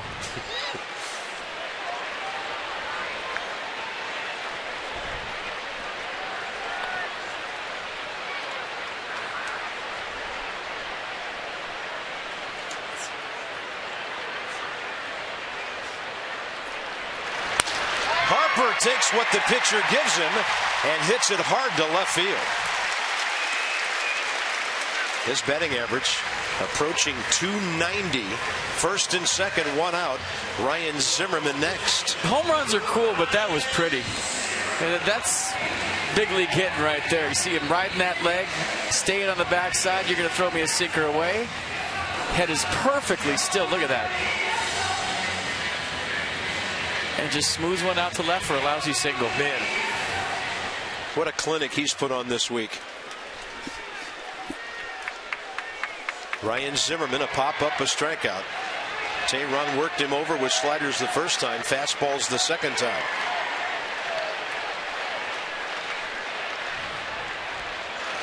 But because of the number of base runners the Nats have had, 8 hits and 3 walks, everybody's seen this guy for the 3rd time around, and it's only the 5th inning. Just a quick thought. If Bryce Harper keeps taking his walks and hits the ball to that side like that, he's going to hit 300. The home runs are going to happen. He's got pop. But if he takes his singles to left and he keeps taking his walks, he's going to be a 300 hitter this year. 90. And right now, Ryan Zimmerman not picking up Julio Tehran really well.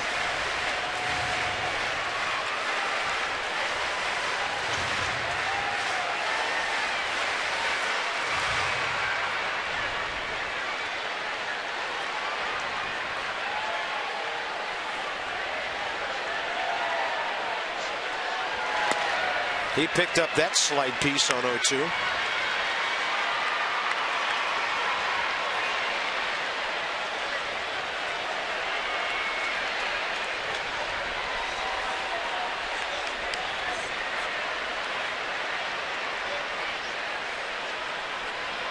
A lot of traffic on the infield right now with one out.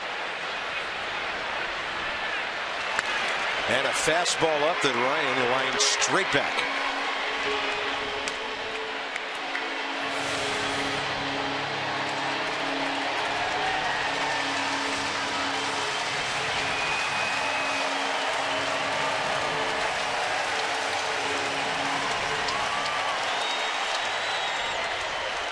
Leo Tehran has not had a 1-2-3 inning today. The Nats have put constant pressure on him. He's been off the stretch for the majority of his pitches. 82 of them.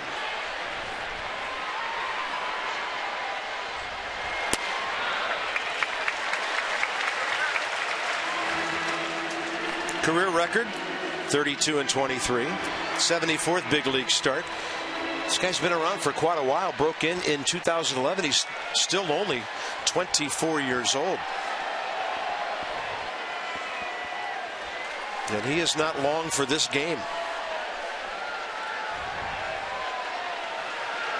Bullpen working.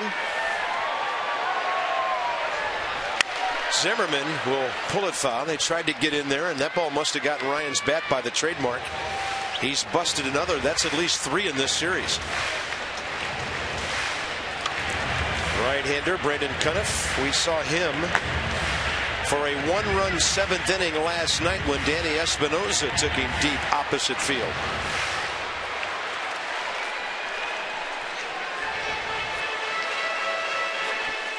Follow the Nats all season long with MLB.com app, the #1 app for live baseball. It's up to the moment at any moment with in-game highlights, live look-ins, replay reviews, radio broadcasts, and StatCast. Get MLB.com app for your smartphone or tablet.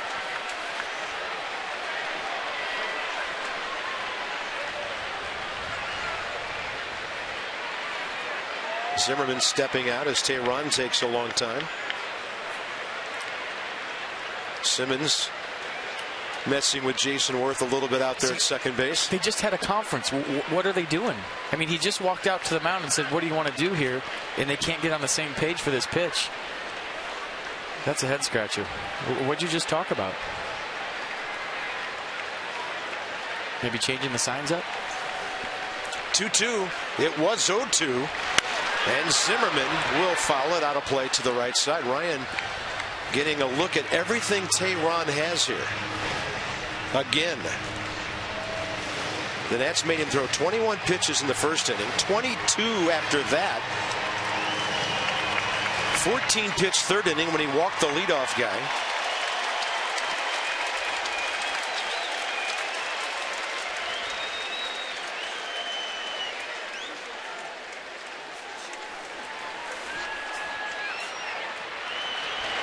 He hung a breaking ball. That thing is hammered to the wall and left. And it got out of here. It appears, unless it hit the top of the wall and bounced straight up in the air. That's a homer. That ball was a laser, and I'm pretty sure somebody's going to have a look at this. Matt Williams already out of the dugout. Can you believe how low and how far that ball went? I think it got out of there and just ricocheted back in. We'll look at it together again. This is the best shot we have. Exmo never lies. That's a home run. Hit the flowers, hit that green wall behind him, deflected back onto the field, and this should not take long to rule it Ryan Zimmerman's 3rd home run of the year. I want to hear the crowd when they show this on the board. Because usually it's a safer out call, right? This is going to be a home run or not call. And here it is. Listen up.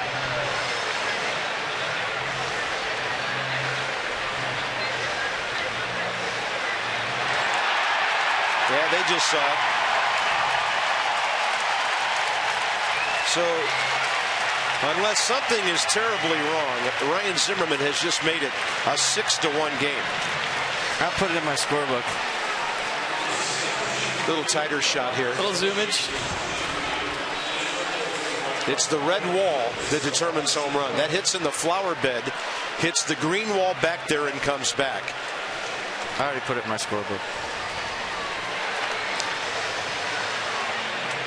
This could be the longest home run trot ever. Not as long as Michael Morse's. Yeah, that was good. They will not make Ryan go back to home, I don't think. I'm very surprised this is taking this long. Yeah, that's a home run for Ryan Zimmerman. His RBI total will shoot up to 20 on the year. What an at-bat, though. I mean, Tehran's kind of had his number today. He's battling, fighting, fouling off pitches. Finally gets a hanging slider. Here comes the home run signal.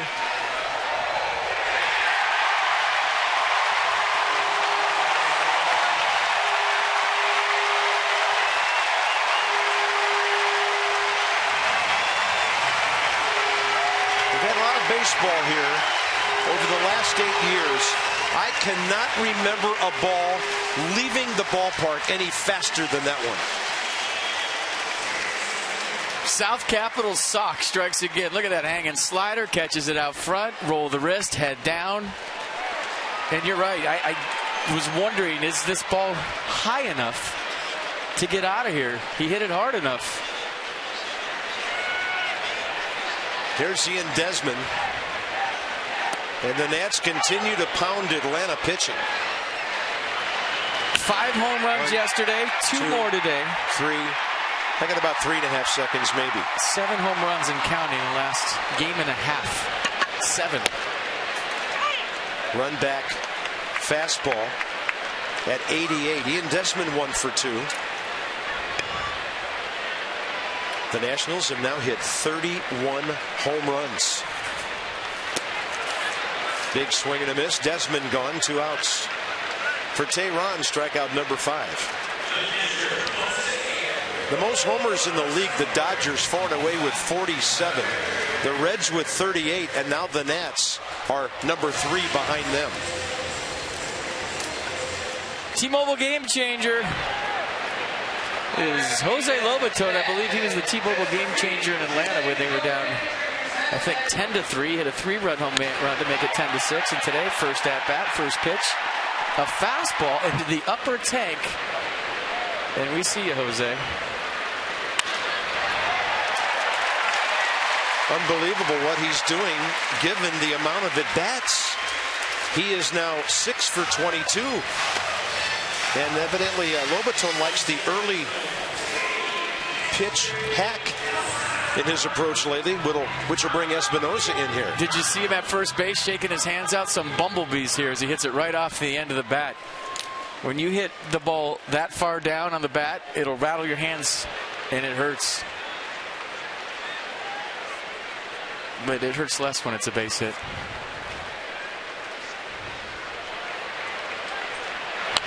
Espinosa goes up hacking. 10 hits for the Nationals.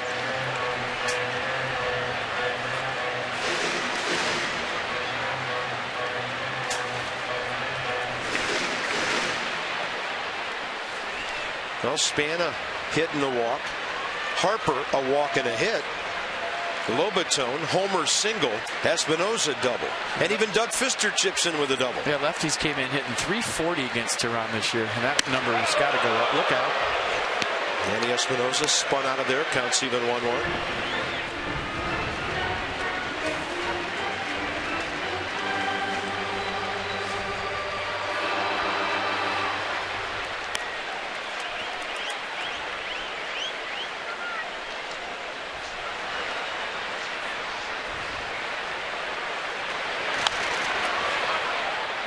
Just going out there, flipping a ball foul.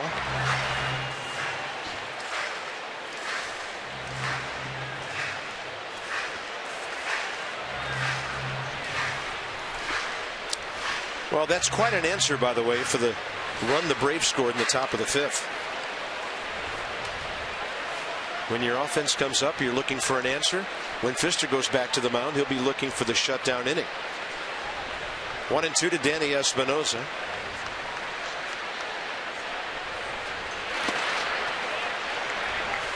No offer at all on the break or the off-speed pitch in the dirt. 2-2. Pfister on deck here, bottom 5. The Nats trying to win their 3rd straight, trying to make it 9 of 11 to get over 500 for the first time.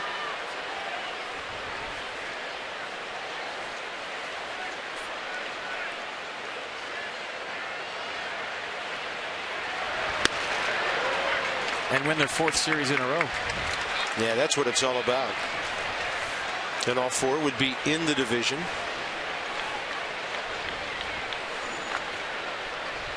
That's as relaxed as you're ever going to see Matt Williams right there. When he can stand there and let them play and do their thing. We talk about pitchers with high stress innings. How about a manager who doesn't have to have that many high stress innings? Matt has had more than his share in the first 30 games of this season. Every inning's a high stress inning for that guy. He's a grinder, just like when he played. 3 balls, 2 strikes. Espinosa takes the breaking ball on his hands and fouls it.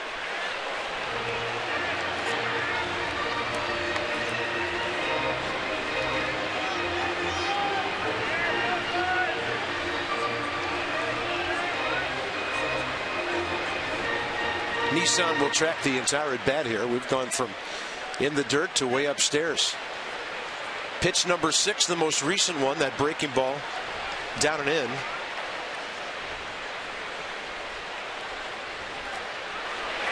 And with the runner on the move, a swing and a foul tip. Tehran strikes out 6 in 5 innings, but the Nats tag him for 6 runs on 10 hits. Yeah, it's a homer. April showers bring a home run into May flowers.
Washington Nationals and may not be reproduced or retransmitted in any form.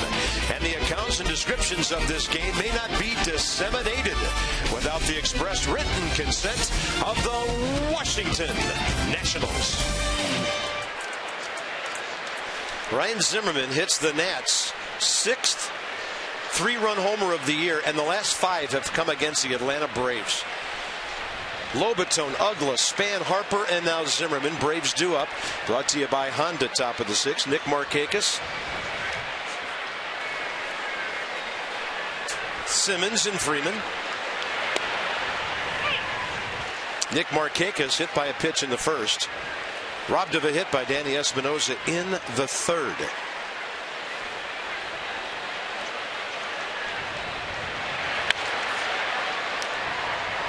Doug Pfister only 62 pitches in 5 innings. And the Braves box Alberto Callasbo, the bloop hit after Pfister had gone no hits through 4.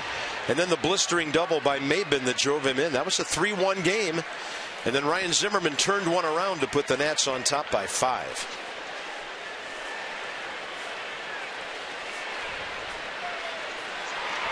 Markakis takes it nicely the other way. It's a pretty swing right there.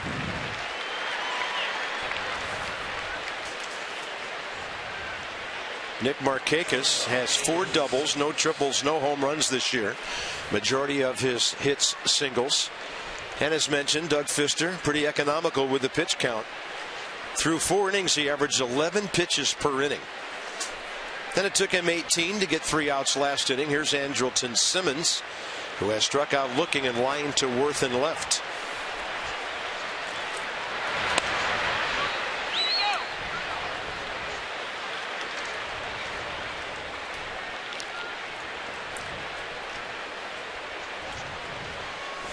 Fister beat the Braves first 3 times he faced them. Lost at Atlanta April 27th, the night before the comeback.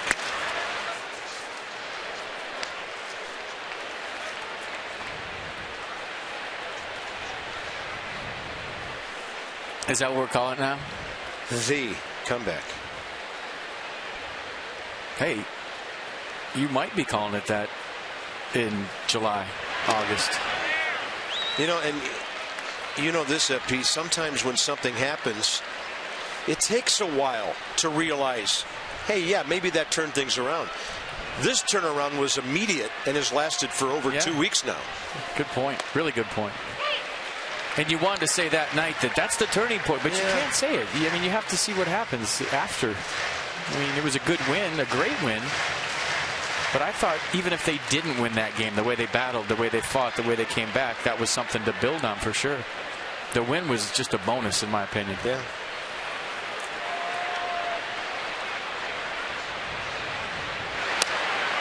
And Fister pours one right in there.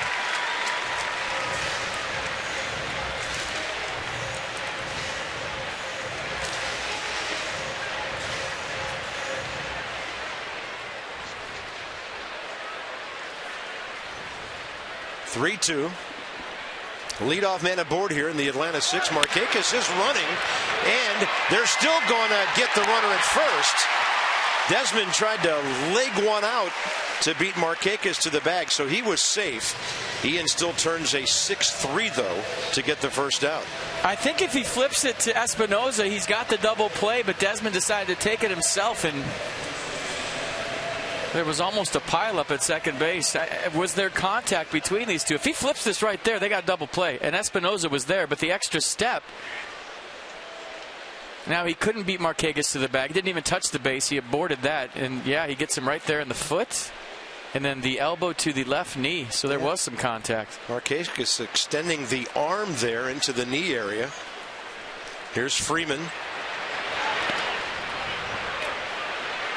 And it's always great to have a first baseman who's 6'3". That was impressive play. Freddie Freeman, a ground ball, fly ball to center.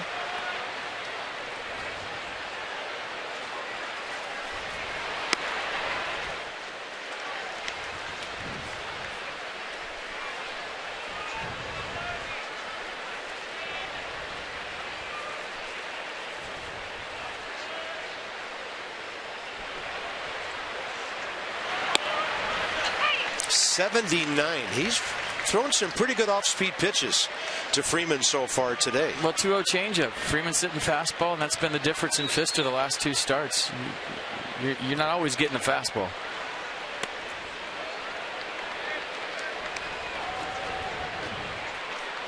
Braves bullpen with Trevor Cahill,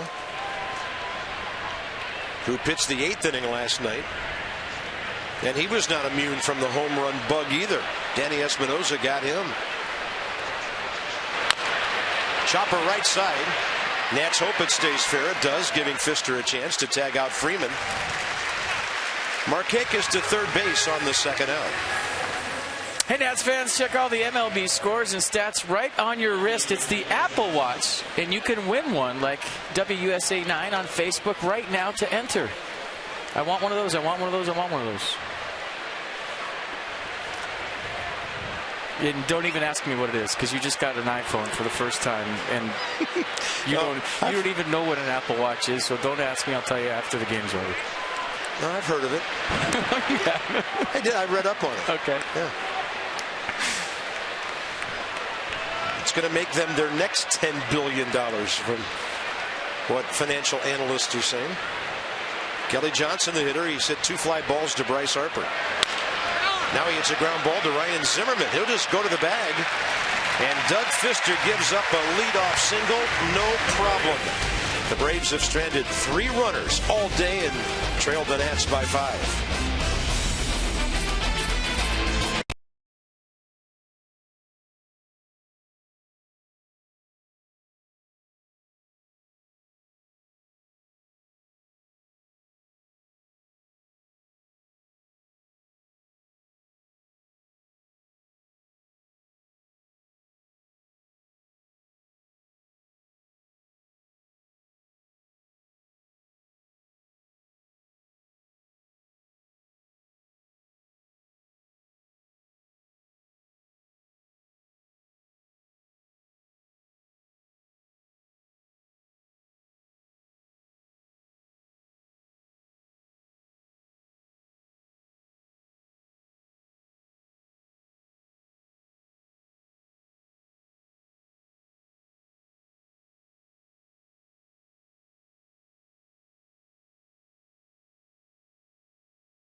Home runs, home team doing well.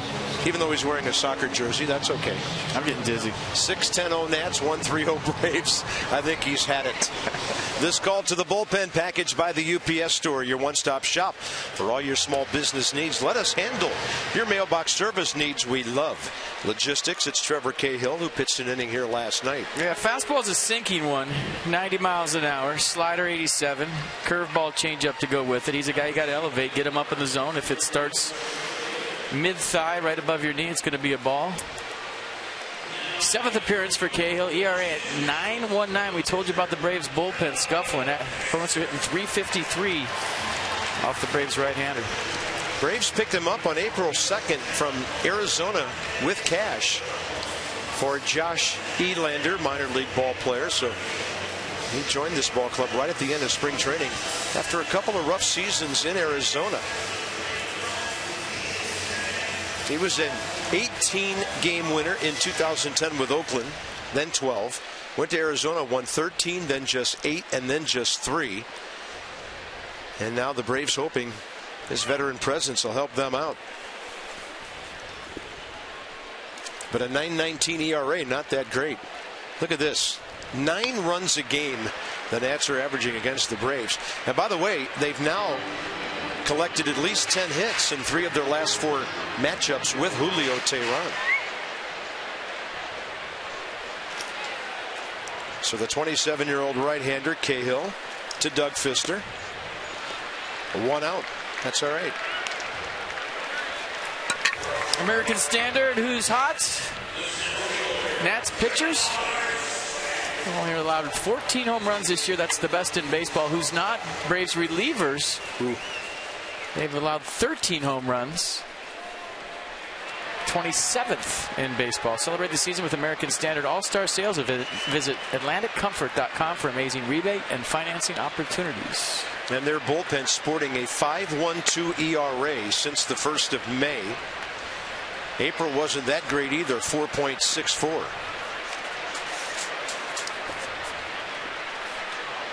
Hey, remember when they had Venters and Kimbrel and there was a 6-inning game and O'Flaherty? I mean, if you were behind after 6, good luck. David Carpenter, Jordan Walden, man, they had some arms.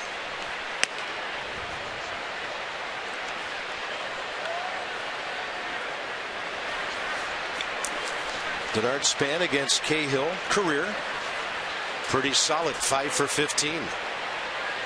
Hit a line drive last time at the second baseman. Pfister was doubled off second. Denard had singled and walked before that.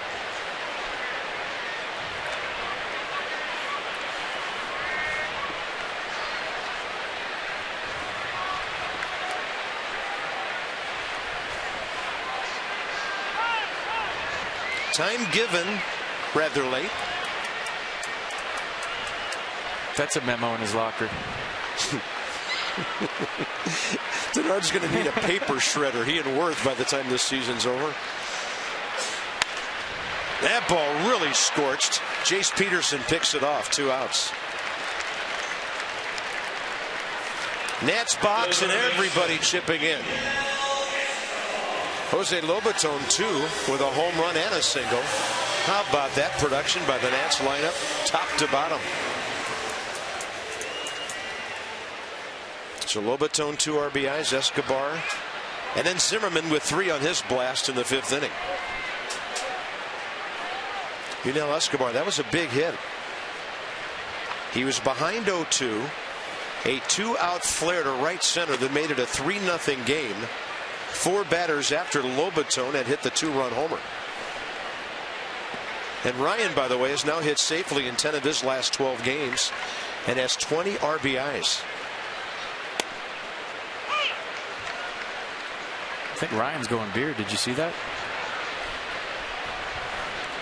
Oh boy, I like it. Mr. Clean Cut for all those years. I like it. Talking hitting with Rick Shue.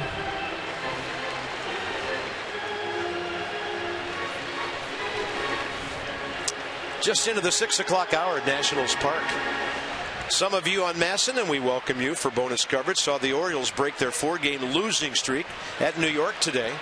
Now the Nats are trying to win their 3rd in a row and go over 500 here at Nationals Park. Bob FP, Dan Coco downstairs.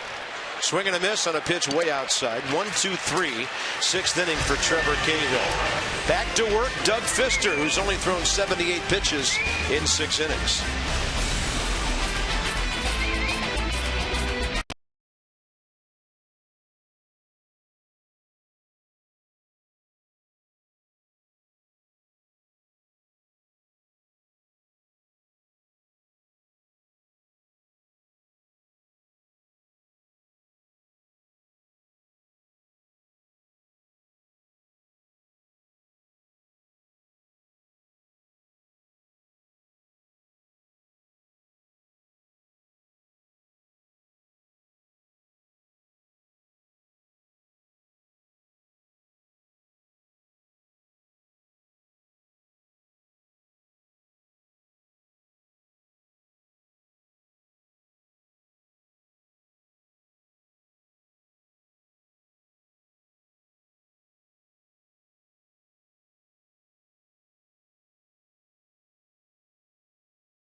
The Nats could be going for a sweep again. A sweep, not a sleep, against Alex Wood. 3-2 career in 7 starts against the Nats. Jordan Zimmerman 2-2. No decision, giving up 1 earned run in 7 innings against the Marlins earlier this week. 1:35 game tomorrow before the Nats head on to Phoenix and San Diego. Well, bring a group to the ball game tomorrow, and you can watch the grass grow, and you can also watch baseball. New for 2015, fan experiences can be included with your group outing, like watching batting practice from the dugout or holding the finish line for the President's Race. For more details and to book your group experience today, go to nationals.com/groups. Doug Pfister, Alberto Callasbo, who 2 innings ago leading off, fouled off a bunch of pitches to the left side, and then he dropped a base hit into left in front of Jason Worth. Atlanta's first hit at that time. 2-0, 7th inning underway.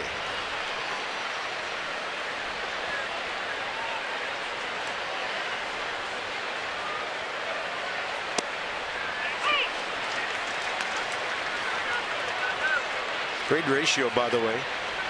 78 pitches, 6 innings. Only 22 have missed the strike zone. 3-1.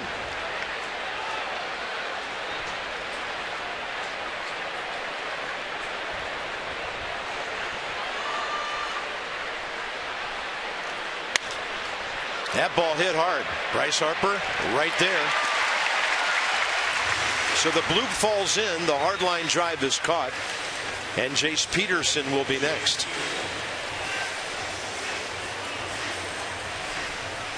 Nice crowd today. Well over 30,000. We'll get the official numbers here shortly. Nats are averaging 29,608.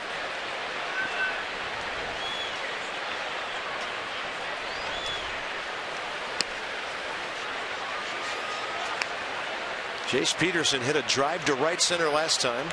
Harper ran it down toward the gap.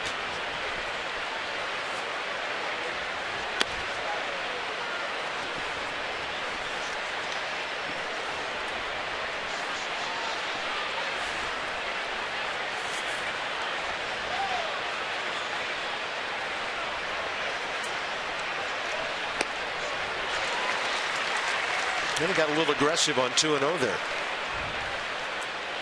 Oh, fastball, 85, up and away.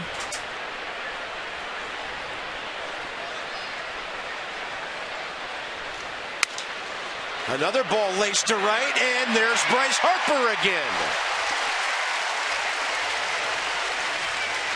You got a guy working fast, you're on your toes. And I've said it, I don't know, 4 or 5 times this year. He's going to win a Gold Glove in right field, and he's played Gold Glove quality so far this year. Ready for the baseball again. Great jump. Even with the hitter standing in shadows, Bryce Harper saw that ball well and made a nice play. Yeah, 6 putouts out there for him today. Here's Bethancourt, the catcher, and Pfister gets ahead.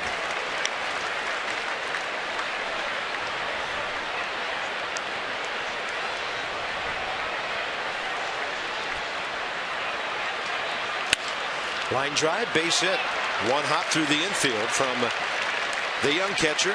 That's his 8th hit of the year in 47 at bats. Down to the number 8 hitter, Cameron Maybin, who has the Braves' only RBI.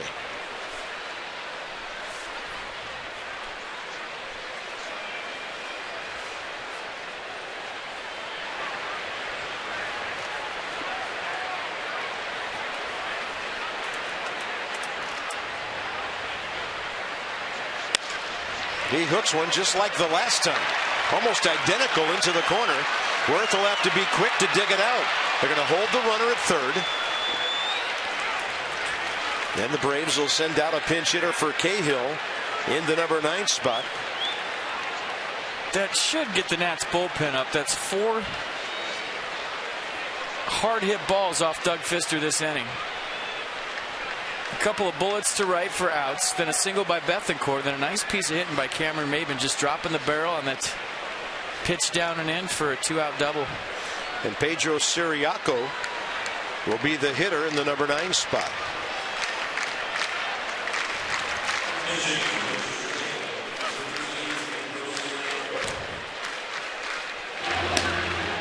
Gio struck him out pinch hitting last night. Left-hander Matt Thornton up and throwing.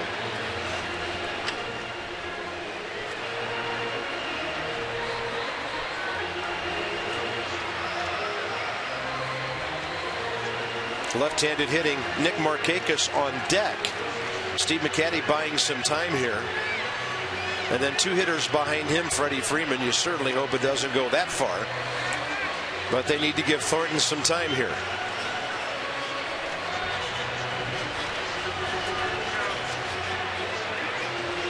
Steve McCaddy's not even acknowledging Field and Colbreth behind him right now. There, he finally turned to him. He's been standing there for about a minute.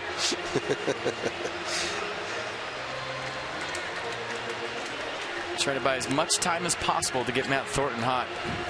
For Nick Markakis, I would imagine. Pedro Siriaco facing Fister for the first time ever.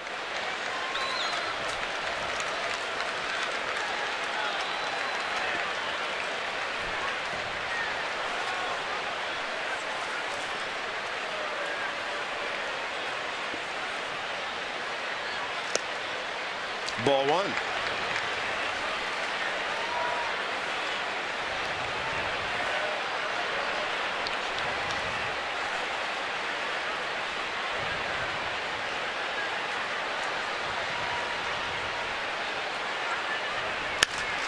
That ball tagged to left. Worth going back over his head. It'll drive in 2 runs.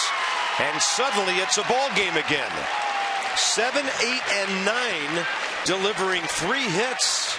And it's a 6-3 game.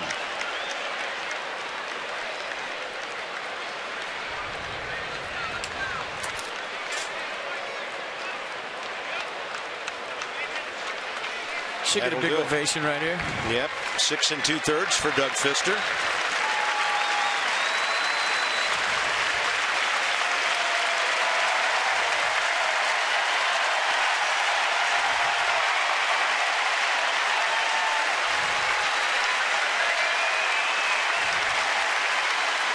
So the Nats have a lot of work to do still.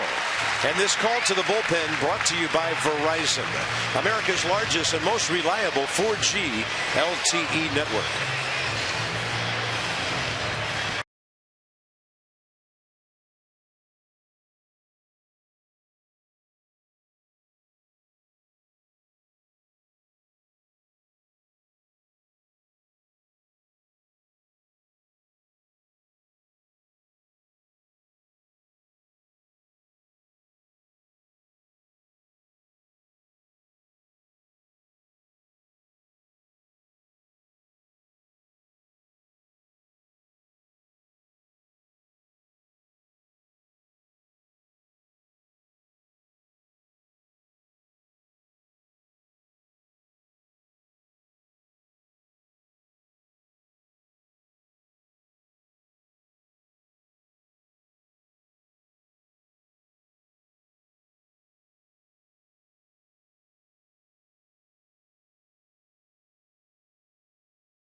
DraftKings.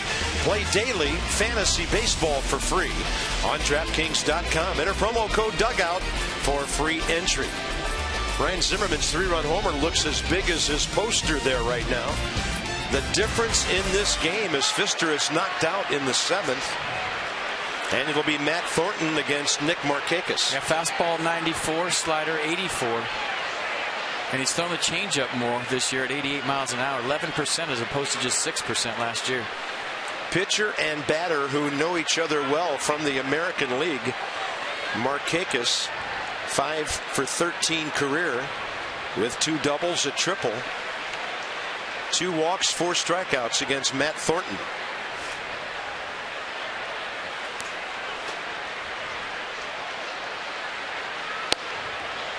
Great fastball, inside edge for a strike.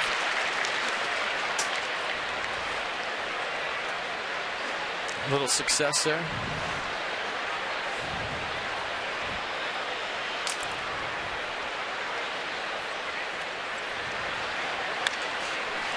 Pitch up, 92, fouled straight back. There's 2 ways you can go right here if you're Matt Thornton. You go 3rd fastball in a row in the inner half, he's not getting to it. Or Jose Lobaton could be thinking he's going to cheat to get to that fastball, open up early, and it opens up the slider on the other half of the plate. I like the slider.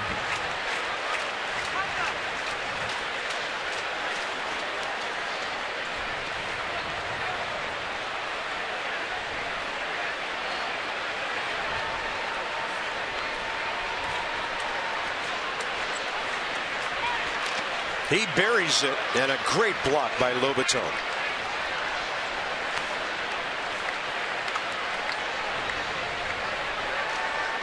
Oh, it was the right pitch call. It just was never a strike, never even close. And Jose Lobaton does a nice job of keeping that ball close to him. If I'm Markakis, I'm looking fastball after that slider all the way.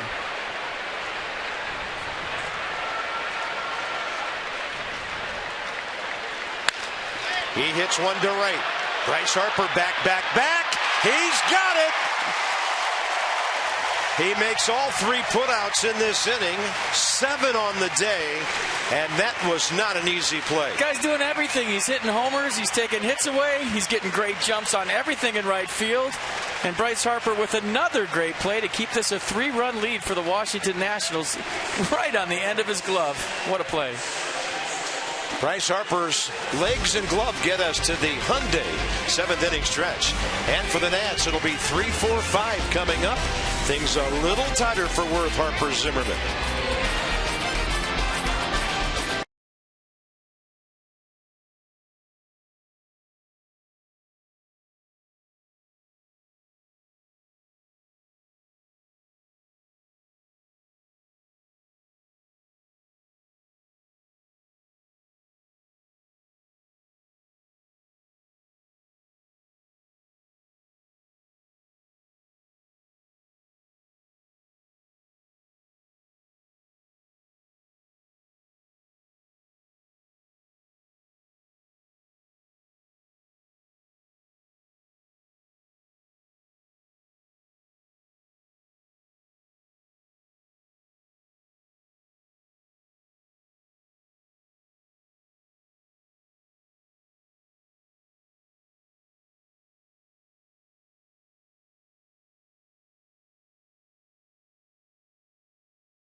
Brought to you by Miller Lite. We're going back to the 5th inning.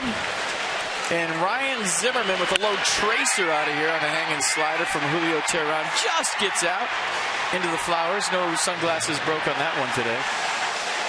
3-run job, and that's been the difference. They would review. Fielding Callbirth came out, gave the home run sign, and the crowd went nuts. And that's where we are, 6-3.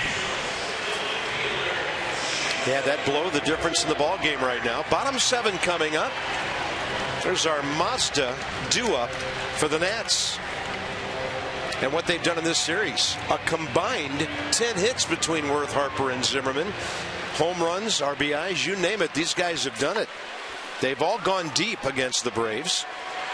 Worth a walk, a single, and he'll face Brandon Cunniff for the first time.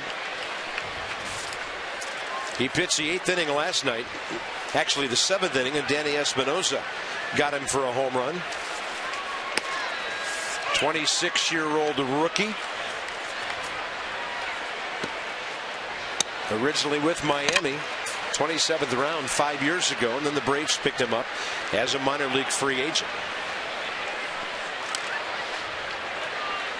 A big sweeping slider. Pretty much his out pitch, 2-seam fastball, 93 on average. Occasional changeup.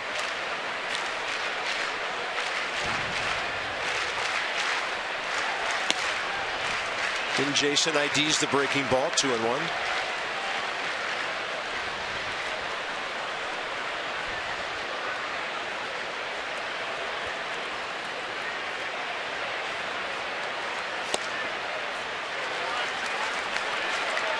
Now the Braves scored a run in the 5th, and Ants answered with 3 in the bottom of the inning. Now Atlanta scored 2 to make it a 3-run game. And Worth trying to get aboard with a couple of power guys coming up. And that's an easy take, leadoff walk. Well, in case you were in a cave or you live under a rock, we're going to show you Bryce Harper's 5 home runs the last couple of days. There's the 3-homer game, so thrice Harper against the Marlins. Day off, not a problem. Bryce go to left, then right. Twice Harper last night.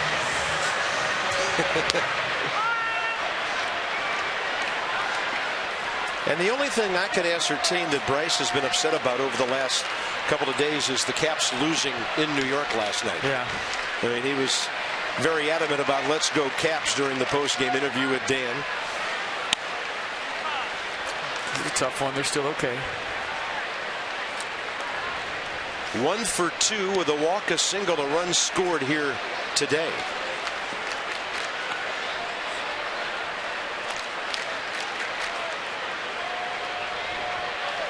Our statistician Carter Meyer, who also does some Cap stuff, just looked at me and said, I hope they're okay. We all do. They're fine. Game 6 at home tomorrow. Quite a time in D.C. Wizards leading their ball game. Nats leading theirs. And the Caps trying to clinch at home tomorrow.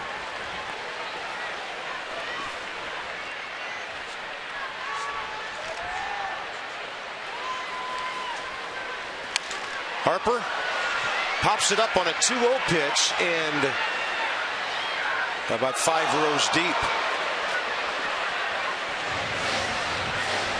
Jason Worth just drew a walk, and every time that happens, Care First Blue Cross Blue Shield donates $50 to support Girls on the Run DC.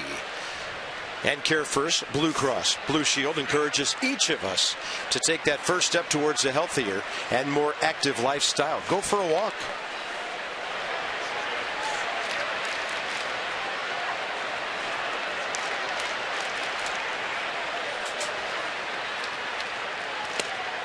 Right in there.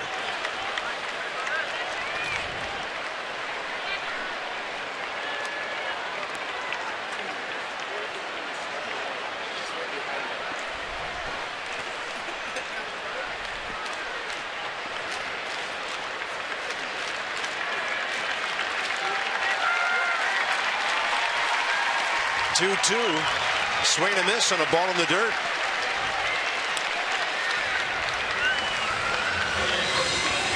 One out. Ryan Zimmerman next.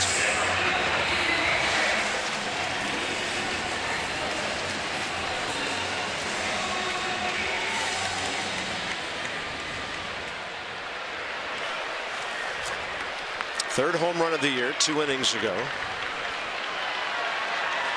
Now in the top 7 in the league with 20 runs batted in. That ball never got more than 30 feet off the ground, I don't think.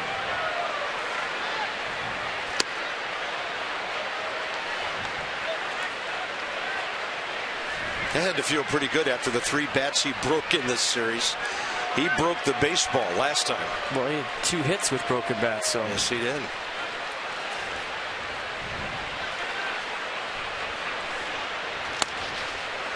Big crowd, and I mean big, waiting for some more action here. Part of the 39,193 here today. Ball into the flowers right over the 2018 mark there. Hit the green back wall, which is beyond in play, and bounced back onto the field for a challenged and successful 3-run homer.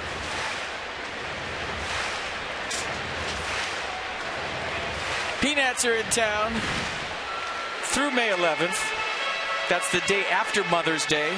Highlights include Anthony Rendon t-shirt night and all kinds of cool stuff. Go check them out. They got a good ball club again this year.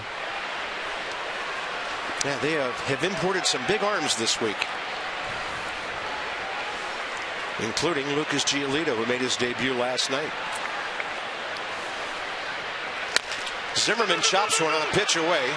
Throw to second, a bad throw. Worth can pop up and go to third. That's got to be a throwing error on Brandon Cuniff. And the Nats will have first and third with one out.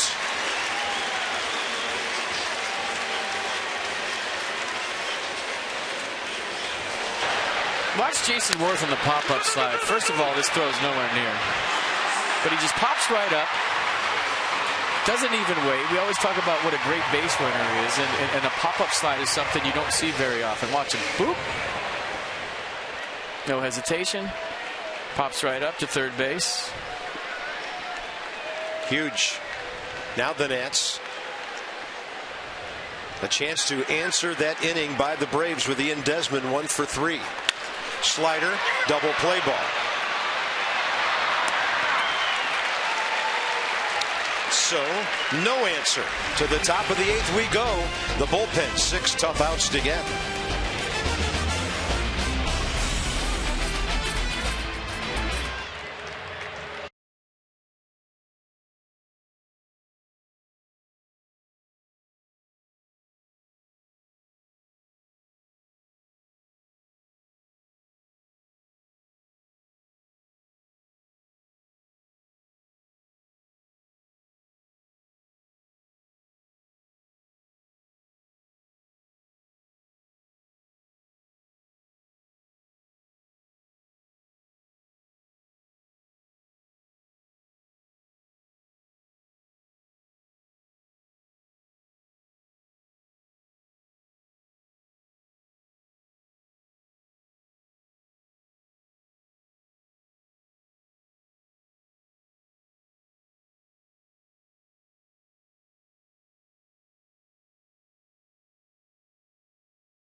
And Aaron Barrett's assignment, get through the 8th before turning it over to Drew Storen.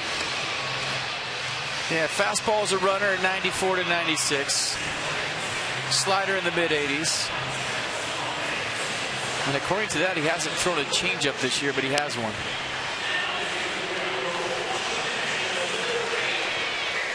Andrelton Simmons, Freddie Freeman, Kelly Johnson, 2-3-4 for Atlanta here in the 8th. You see hitters, shadow's not a factor with that shot right there. See the ball big.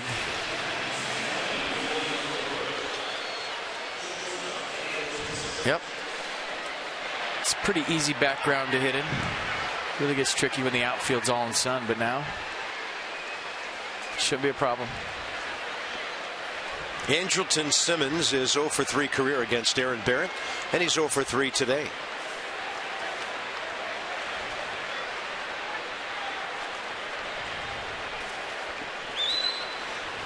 Escobar even with the bag at third.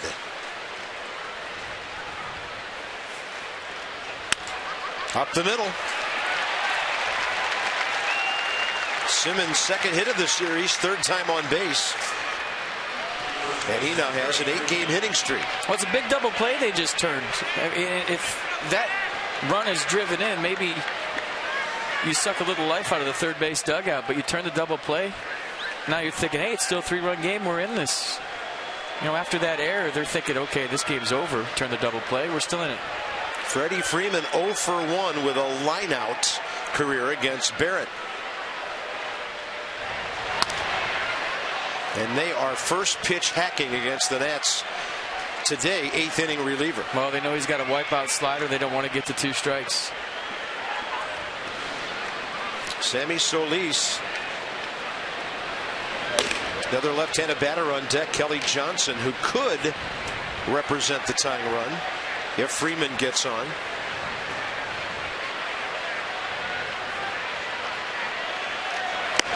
And Barrett blows 95 by him up in the zone.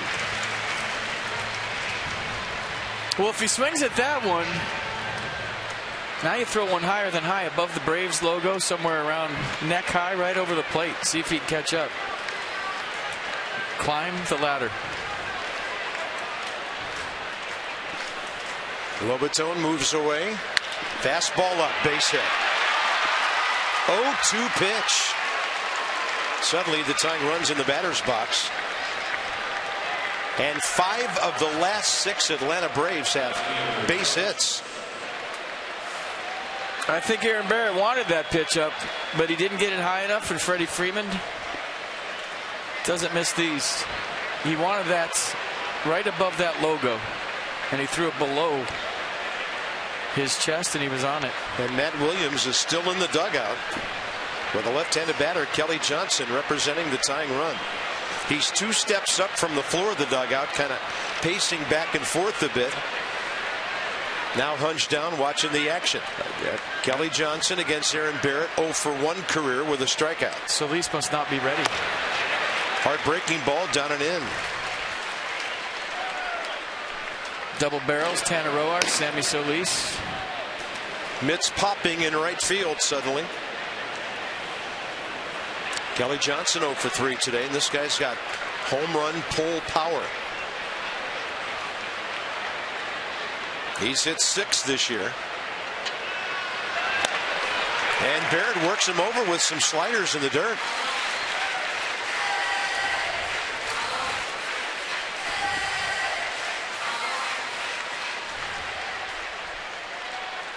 In fact, a whole bunch of left-handed hitters coming up. Switch hitter Kayaspo next. Jace Peterson behind him.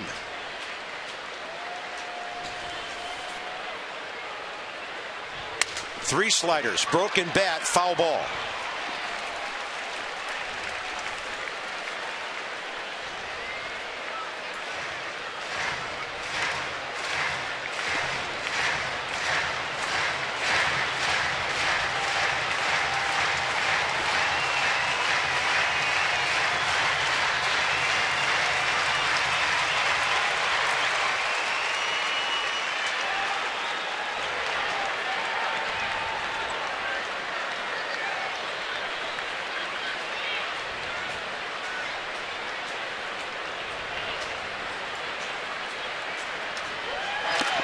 Got him with another one in the dirt. Aaron Barrett, despite facing a lefty, using that breaking ball really well. Well, good job of expanding the zone with 2 strikes and trusting your catcher that he's going to block the baseball. It spiked the slider by design. So you throw it for a strike, then you throw it for a ball, and the hitter has to commit. Nice job. And Lobaton with a good block. See the grip on the slider, the rotation, and the block. Here's Kayaspo, who's lined out twice and blooped a single. And that's the 93 fastball in there. And don't know if there was a cross-up, but Lobaton heading for the mound and Desmond coming in. I don't think there was a cross-up. I think they're watching Andrelton Simmons at second base and seeing some funny business. If it was crossed up, he wouldn't have caught a fastball if he was looking for a slider, not at 95.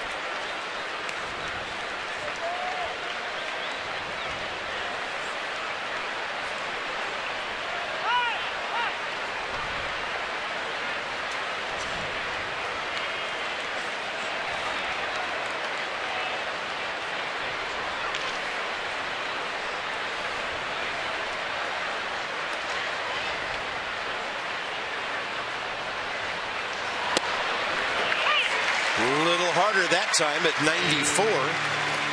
So when you watch Jose Lobaton, when he's given signs, he's not looking at Aaron Barrett. He's looking at Simmons on second base, and he's looking for maybe the head moving in or out, a foot moving in or out to maybe relay location to the hitter. You see how he's standing there, maybe a little lean back. So he's not even looking at Barrett. He's looking at the base runner, and that's whoever is at second.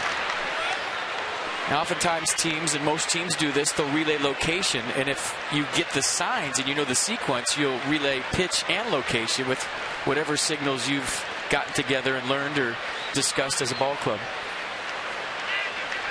That's a good shot of it right there. See, he's looking right at Simmons. Counts 1-2.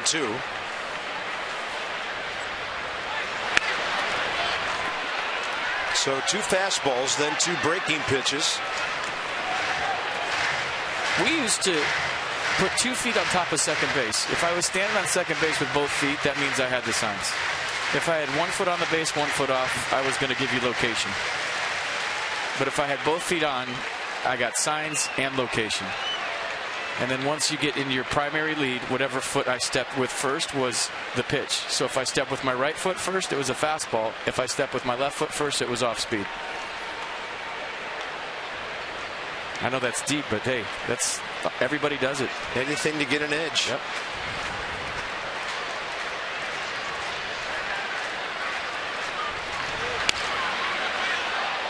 And if I wasn't sure, and I already told you that I was sure, I would take my helmet off, and that wiped everything off. If I got on the base and took my helmet all the way off, I was telling you, I just screwed that one up, and we're not doing this anymore.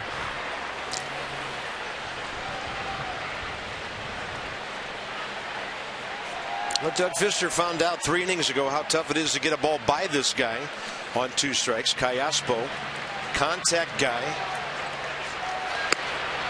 Barrett goes 2-2, missing away with the heater.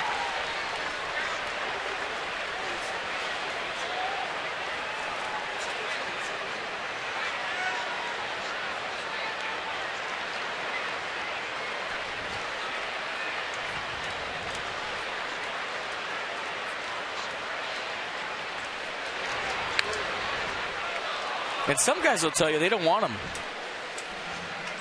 If you get the signs or you have location, I don't want them. I just want to react. I want to be reactionary, because if I know what's coming, I'm going to swing, even if it's a ball or wherever. If you tell me it's a fastball and you tell me it's going to be in, it could be over my head and I'm swinging. So I don't even want to know them.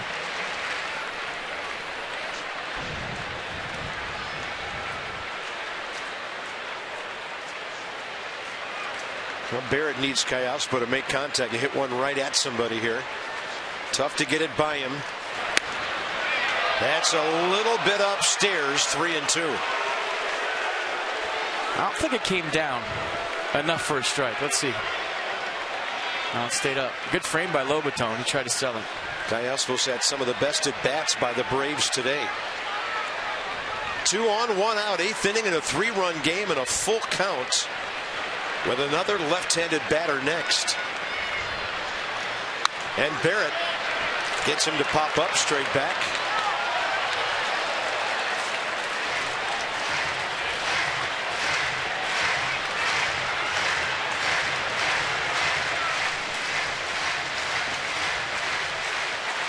Pitch number 9, the most recent.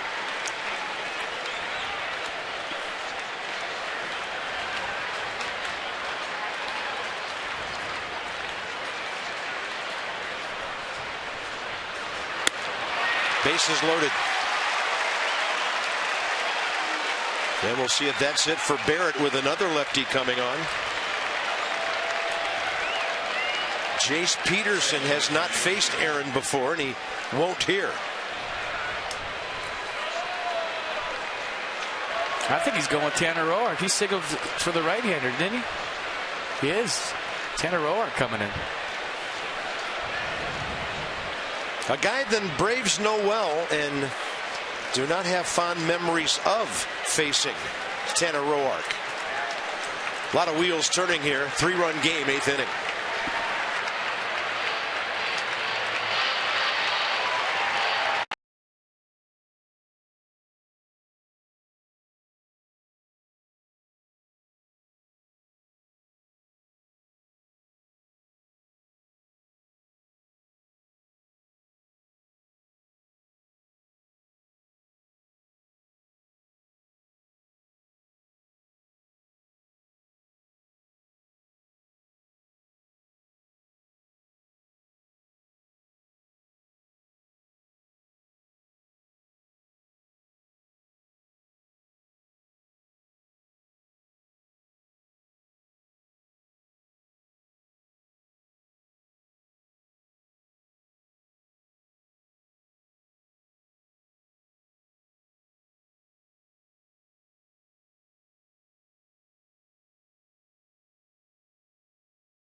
6-1.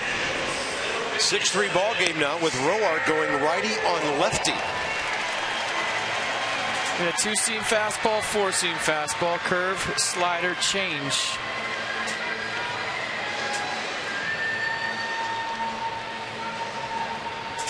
Lefties hitting .423 off Tanner Roark this year. Righties .226, opponents .316 total.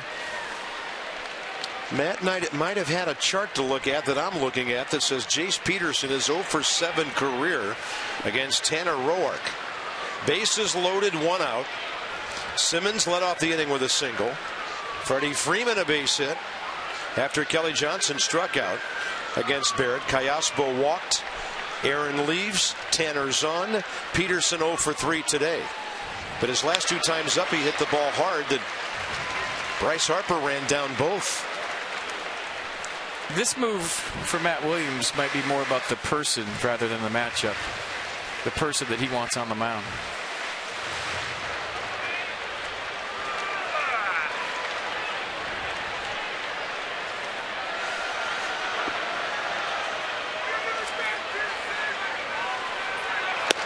Fastball away, counts even 1-1.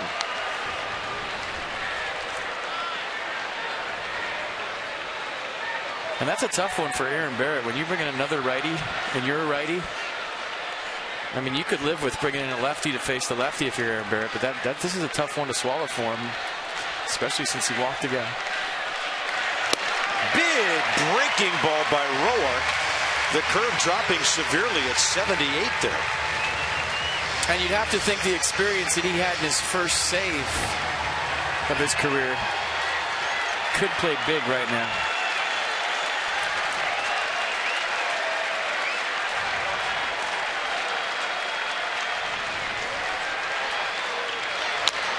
Had him rolling 1 over. Fair ball. The important thing is to get an out. And he will with the tag. Second out of the inning. It's a 6-4 game.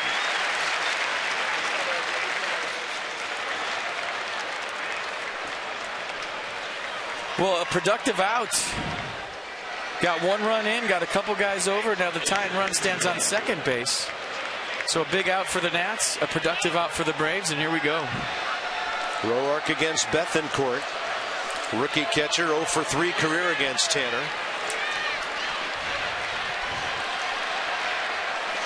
Third base Freeman. Second base Callaspo. And that guy at second base has pretty good speed.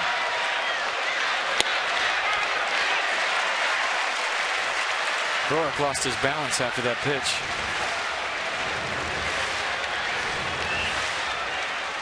So Peterson 0 for 8 against Roark now, and Bethancourt an 0 for as well.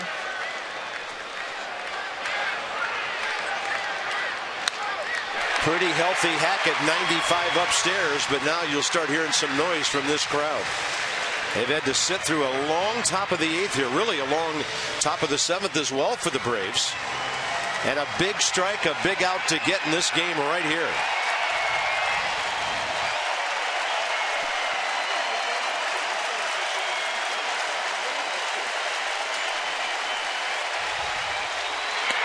Tried to run the fastball back and it stayed outside. Crowd into it right now.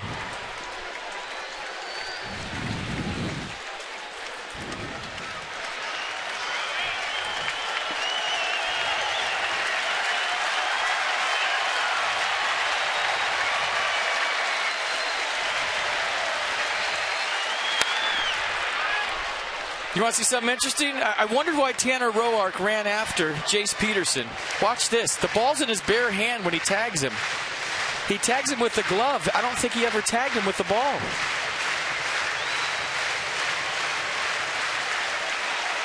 I mean, I was yelling in the talkback, did he tag him? Did he tag him? Because he ran after him. If you tag him, you don't run after the runner. Wow. Wow. 1-2. Slider away.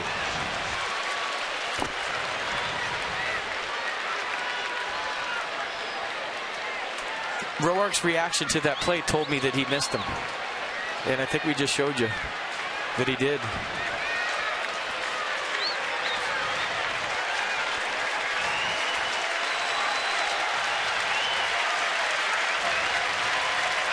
2 balls, 2 strikes. Breaking ball, tapped foul. There's Bo Porter, former Nats coach and Houston manager, working for Freddie Gonzalez now.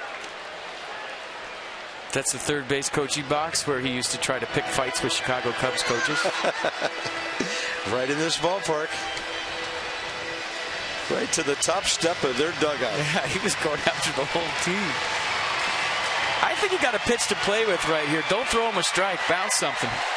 Let Jose Lobaton block a curveball in the dirt. You don't have to get in the zone yet.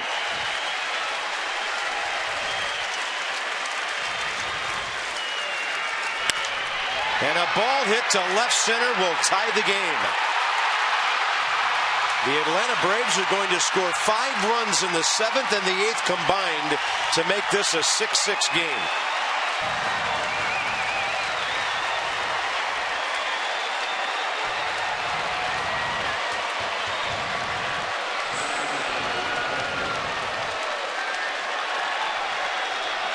Well, he threw a strike, and Bethancourt was on it.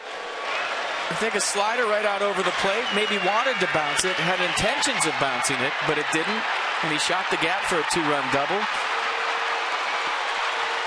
And if they would have got the Jace Peterson call right, it'd be 7-6 Braves. No win for Doug Fister. Julio Teheran off the hook. And here's Maben, who has doubled each of his last 2 times. He's 1-for-1 career against Tanner Roark, who brings one in there.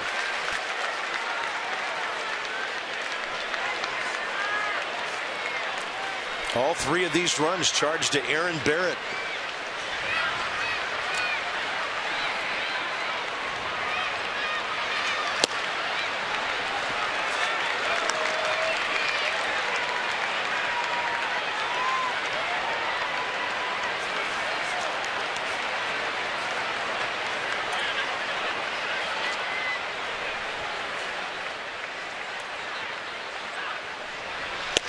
Fastball, a good one, 94, outer half. 1 ball, 2 strikes. So, yeah, these 2 teams battle each other. Nobody's giving an inch, no matter what the score is. And it seems like it's always on the other person's turf. Nats do it in Atlanta, Braves do it here. And the Nats clinched there last year. Pretty well hit, but Ryan Zimmerman right there. So the Braves come up with 3 to make this even more interesting going to the bottom of the 8th. Lobaton Espinosa, then the pitcher spot. 6-6.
Long ball, 5 yesterday. 2 more here today. Jose Lobaton in the 2nd inning hits a 2-run homer. And then Ryan Zimmerman in the 5th inning, a 3-run homer. Replay review. He finishes trots. And we're all tied up at 6 going to the bottom of the 8th. Two teams that don't like each other, but they sure enjoy playing each other. And so for the Nats, it'll be 7, 8, 9 bottom 8. Left-hander Luis Avilan, their only lefty out there. He'll be 26th in July. And the Nats have seen plenty of him the last couple of years. Got good fastball, 93, 94. Curveball, 77. And a really good changeup at 83. 15th appearance for Avilan. Lefty's hitting righty's hitting 174. Gets that changeup, he'll throw to righties. Jose Lobaton will bat right-handed. And against Avilan, career, he's 0 for 1 with a base on balls.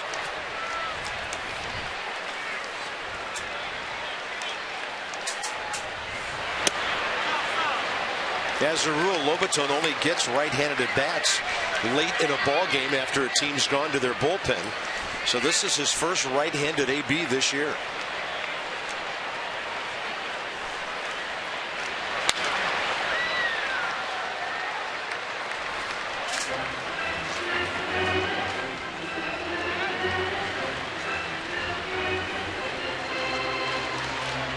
Wearing out of Atlanta, hitting 714. Two more hits today. The 2-run homer and a base hit. And he takes it upstairs, 2-1. Drew Storen probably going to pitch the ninth no matter what the score is. The Nats take the lead for a save if they don't, to get it to the bottom of the ninth.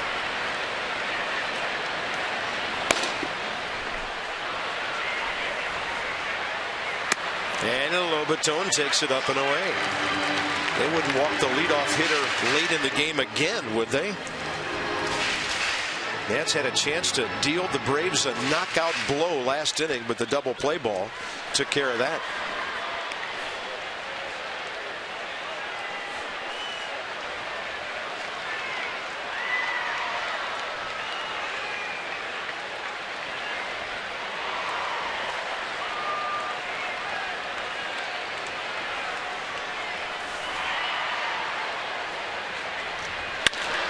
Up the middle, another hit for Jose Lobaton. All right, he's hitting almost 800 against them now. I think you got pinch run here, don't you? Michael Taylor's coming out. He is. Have a great day for Jose Lobaton. 3 for 4, a home run. Guy plays once every 10 days, and he comes in, catches a great game, calls a great game, and has another big day offensively. Good for Jose Lobaton. We love it when bench guys get a chance and they get something done. Dan Uggla about to come out on deck for the number 9 spot. Brave killer. So you're wondering if Danny Espinosa is going to bunt here, or you play it straight up? Yeah, good call. Because you know a pitcher's not hitting next. They're warming up a right-hander, Cody Martin.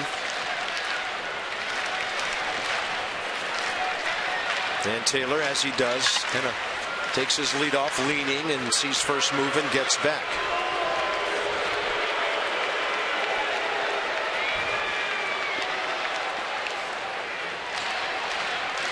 Throwover is designed to see if Espinosa's squaring. If he's showing bunt, then you set the defense accordingly. And he didn't show both times. And he's also way in the back of the box.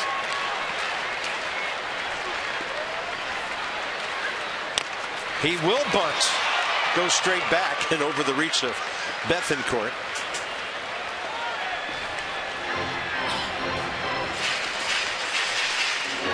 Hey, Nats fans, check out all the MLB scores and stats right on your wrist. It's the Apple Watch. You can never heard one like WSA 9 on Facebook right now. Danny Espinosa right-handed this year, 5 for 15. I think he did that on his own. That looked like more of a base hit bunt than a sacrifice. He didn't square early, he squared late.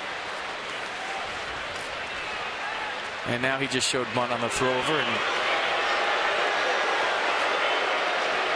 But like I always say, you got a good runner on first. Just get the first bounce in the dirt and you're okay.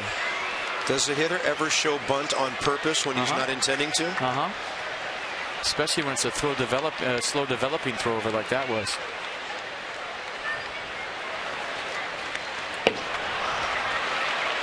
Won't be bunting now.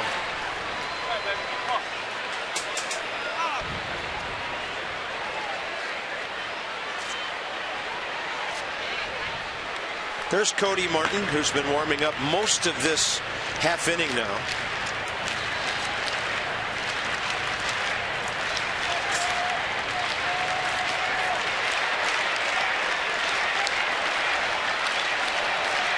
Now a battle for Danny Espinosa on 0-2. Yeah, throw over again to see if he's bunting.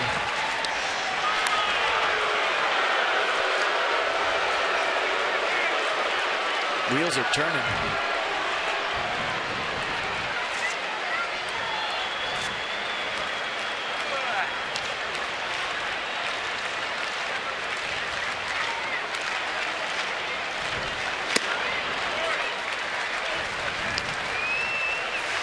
Espinosa, career against Luis Avilan, 2 for 6 with 2 doubles and a base on balls.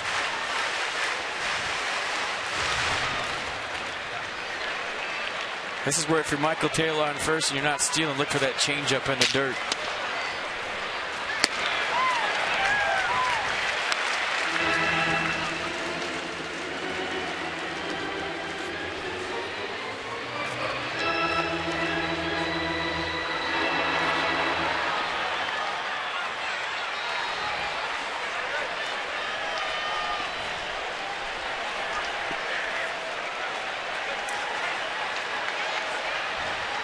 On the move is Taylor, swing and a miss. Throw is late. Ball deflects, but it's over toward the left side. So Taylor stays at second base. He does swipe his 3rd bag of the year as the first out's being made, and Dan Uggla's next.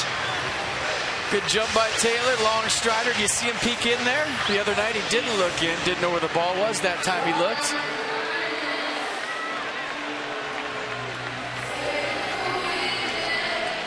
And the throw just kind of rides back into right center field. Peterson can't get it. And he was thinking about going to third. Well, here's Dan Uggla, who hit a triple against Avilan, but he's not going to be facing him. They're going to do a double switch here. Eric Young Jr. is going to center field, and it'll be Uggla against the right-hander Cody Martin.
Seeing that Cody Martin at lefties are hitting 167 against Martin, and righties 244. So Dan Uggla and the 244 right-hander against this left-hander is going to hit Eric Young Jr. in center field. Yeah, they'll have him batting 9th, which will be the leadoff spot in the 9th. And here's Cody Martin. Yeah, fastball 89-90. Slider 80, curveball and a change. There's the numbers we just told you about. And there's the Brave killer, Dan Uggla. Flashback to April 28th. Little triple in right center field. He thought he got him right there. That ball was crushed. That was just foreshadowing of events that would occur later. And that's what I'm talking about, the 3-run jack. Kind of stood up, walked out of there, made it 13-12. He has a chance to do it again against his old ball club right here, right now. That's the one swing from this year that we will never get tired of seeing from Dan Uggla. So Uggla has faced Martin before. He's 1 for 1 with a triple against him. I think we just showed you it. So he had 1 against Avilan and 1 against Martin. The lead runs at second base with 1 out.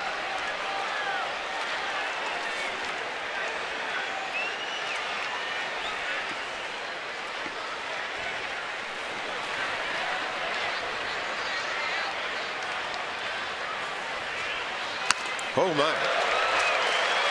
Bethancourt had to reach far and high for that one. Could have went either way. What does pitch track say?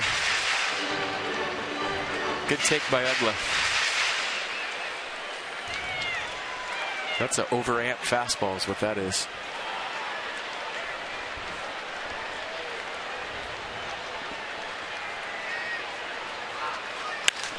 Uggla to left, and that's a base hit. Here comes Taylor. Kelly Johnson's throw. Out at the plate. On a fantastic play by the catcher, Bethancourt. Well, and the game is still tied. They got to challenge that. So the out call, and we shall see. The ball moved Kelly Johnson back. I thought there's no way that there's going to be a play at the plate with Michael Taylor's speed. He gets a little wide here around third base, and you see how wide he gets, and that's the difference. And was the tag made? I don't think he tagged him. I think this is going to be overturned. Let's watch it again together right here. He's safe. Well, the Nats are not challenging, it appears. This will show right here. Oh, they got him. His foot came up. I was wrong. Unbelievable. That last shot showed it. They barely nicked him on the leg. Foot was up. And it was because of the wide turn at third base. That was the difference. And you could kind of see it developing, at least where we're sitting.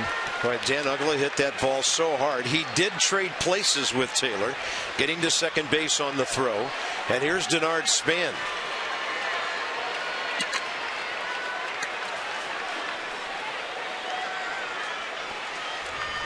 Span 1 career at bat against Cody Martin, and that was a sac fly. What a throw by Johnson. And he didn't really charge it hard. If you're Bob Henley, you had to send Michael Taylor there. 100 times out of 100.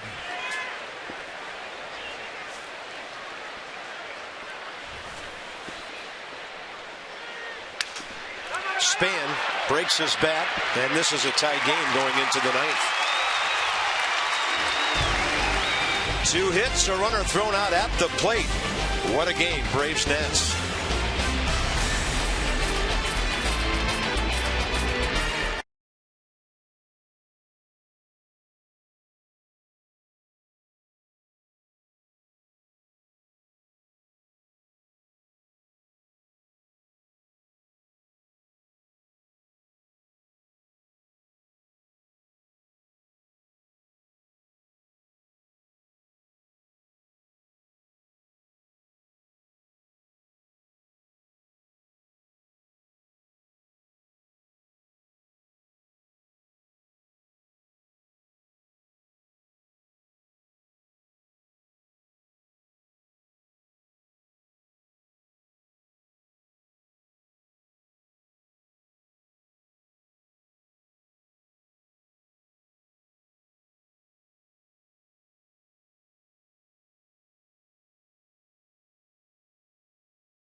break down that play a little bit deeper. And watch the wide turn at third. He's going straight to the base, so now he's having trouble staying close to that grass dirt line.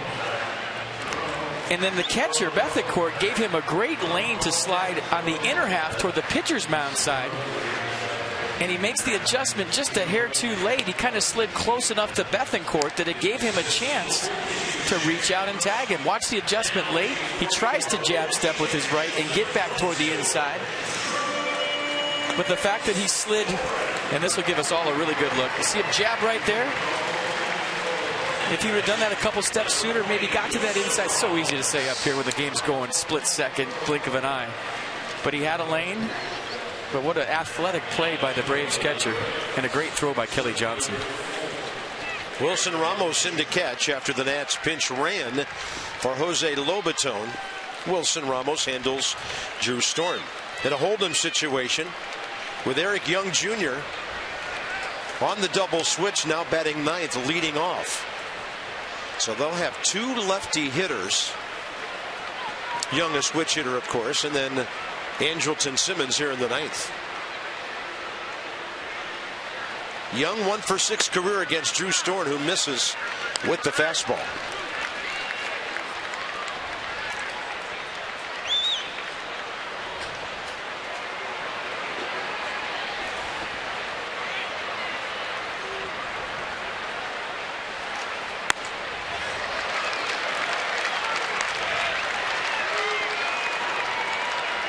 You know, they used to say never slide in head first to home, but with the new rules, you see a lot of guys doing that more often. And the reason they are is because you stick that hand on the plate and you don't have to worry about your foot popping up. Sometimes when you slide feet first at home, the base is level with the ground, the foot will pop up over the base. But when you slide head first, you're sticking your hand right on home plate as you slide.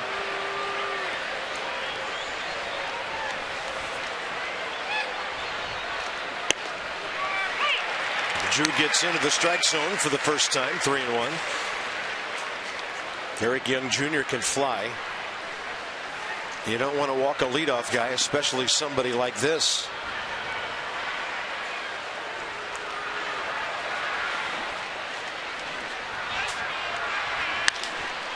And he'll hit one out to center. Hits it pretty well. Span out there to grab it about 385 feet away.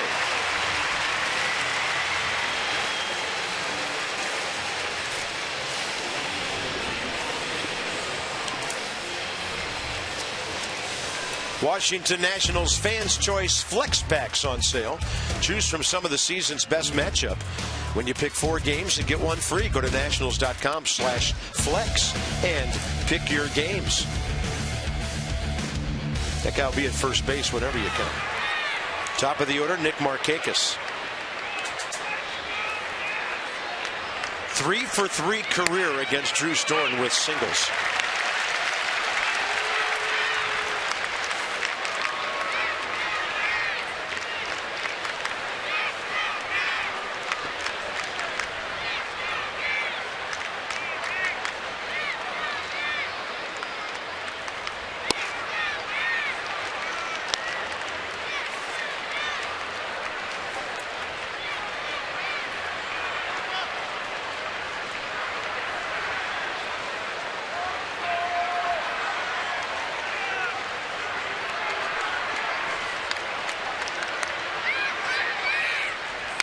Breaking ball handcuffed him. Span's got to come in this time, and he's there in plenty of time. Hit it back, hit it forward. Denard Span will get there. 2 outs.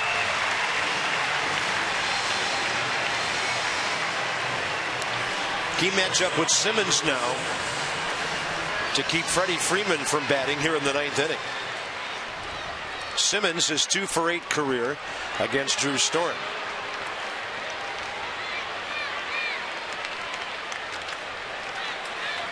Base hit last time up. That was a big one. Led off the 8th inning, led to their 3-run rally, extending his hitting streak to 8 games.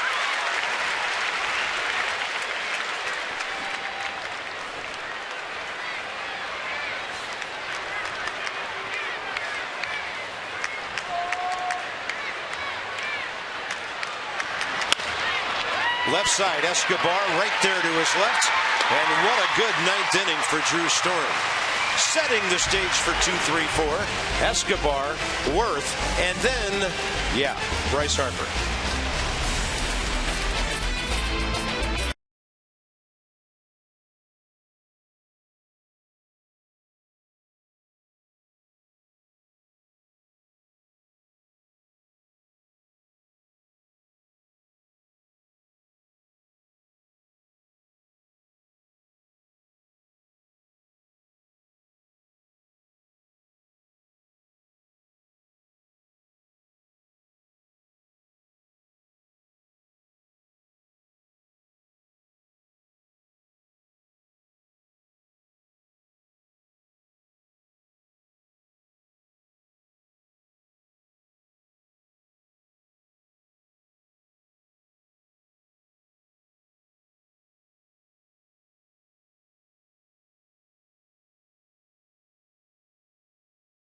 This afternoon, a big rally by the Braves. 3 runs in the 8th, 2 runs in the 7th. They come from a 6-1 deficit. They tie the ball game at 6. Johnny and Phil set to bring you an extra post game, hopefully after this bottom of the 9th, and a Nats win. Yeah, let's hope so. Tough that Doug Fister pitched as well as he did and doesn't get a W out of this, but obviously winning is the main thing. You win this one, you're guaranteed leaving town no worse than 500. A couple of more home runs today for the ball club, too. Well, 5 of the 6 runs scored on the long ball. 3-run bomb for Zimmerman and Lobaton with a shot to right field. Kind of reminiscent, Phil, of the game down in Atlanta when Nash came back from that big hole to pull out a win. Well, let's hope that if the resemblance ends, it's at resemblance. You are so correct, Mr. Baseball. That's why you are Dr. Phil. Let's send it back upstairs to Bob at FP and see if the Nats can pull this baby out in the bottom of the 9th. Dr. Phil and Professor Holiday. Thank you, gentlemen. We're going bottom 9. Oh, Yunel Escobar 3 times has hit the ball out of the ballpark and 6 times responsible for walk-off hits. By the way, Cody Martin's still pitching. And Escobar does have a walk-off this year, one of those 3 home runs. Well, he's thinking it right now. April 21, the only game the Nats won in that 3-game set against St. Louis. I mean, there was everything at home plate, too. There was gum and protein bars and teammates. It was whatever was thrown was gross when it all landed in the mud. Escobar. That could be a hit. Simmons had one chance to glove it cleanly and don't know if he would have been able to throw out Escobar, but the winning run's on base. And Yunel is 2 for 5 today. Game on. Got a slider, rolled over it, and if Simmons got that, it would have been interesting. One of the strongest arms at short in the big leagues. Leadoff man aboard here in the bottom of the 9th. Here we go. Jason Worth against Cody Martin, 0 for 1.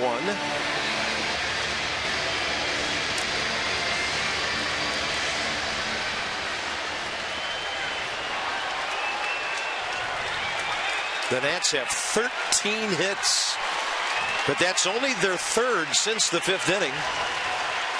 And another guy accustomed to the walk-off heroics. Fastball inside at 91.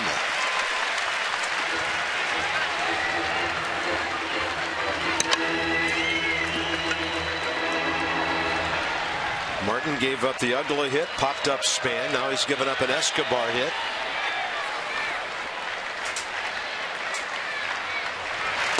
Front door breaking ball, low in the zone, 1-1.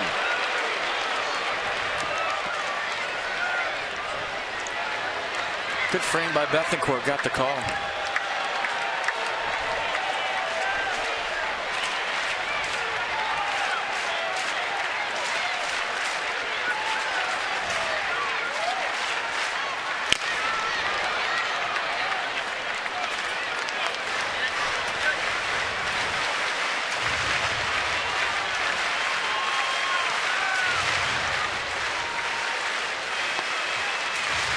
Nats led 3-0. Then it was 3-1, 6-1, 6-3, 6-6.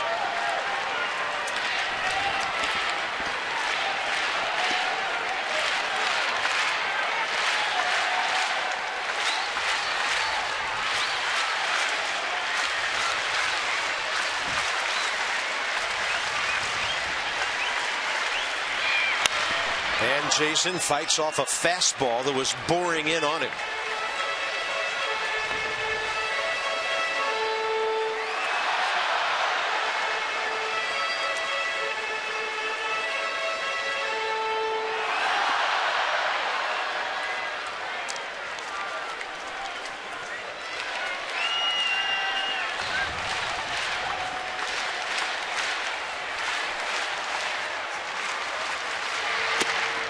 Two.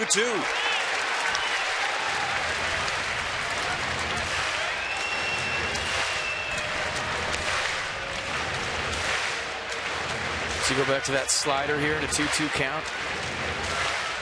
Yeah, he got one front door for a strike. The other one away that Jason hit right off the end of the bat.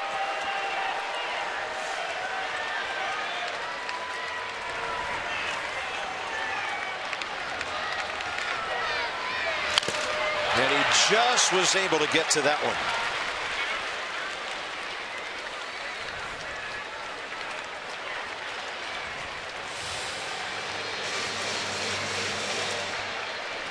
If that slider's in the zone, Jason Worth is going to cover it based on his approach lately. You know, that one kind of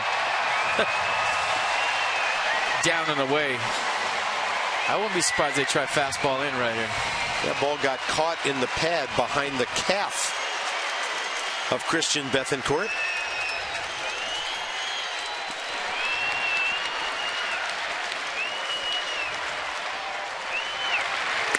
Fastball up, strikes him out, one down. Now Harper, and then maybe Zimmerman.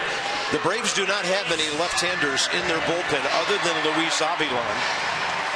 Bryce Harper, one career plate appearance against Cody Martin. It was a base on balls. Do you think it's a stretch to say right man in the right spot?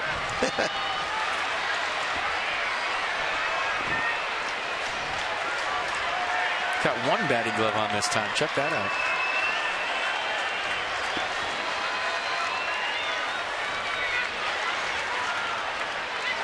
And don't ask me why. I don't know.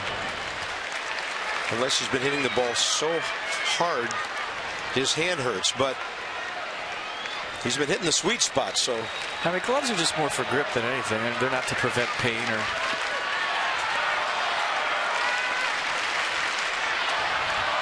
I just thought they looked cool.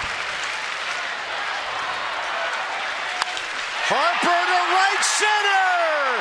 See you later. The 22-year-old has done it again. 6 homers in 3 games. Unbelievable. A game winner.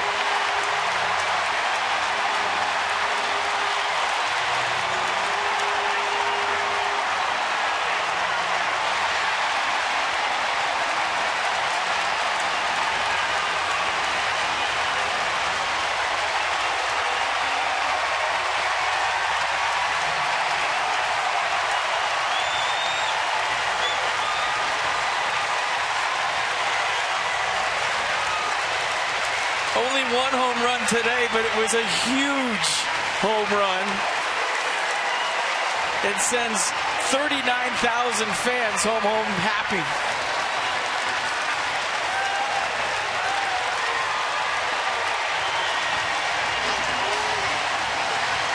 One glove, no gloves, 2 gloves, it don't matter. He's locked in. Let's check it out again. Little slider didn't slide. Drive home safely, everybody. Look at that swing. My goodness. Head on the baseball. Another home run. And Yunel Escobar, did you see him running? He knew the game was over as soon as he made contact. And a walk-off tater for Bryce Harper. Folks, he's graduated what he is doing. He's graduated to the next level. He really has. It's next level stuff. 12 RBIs in 3 games on 6 home runs.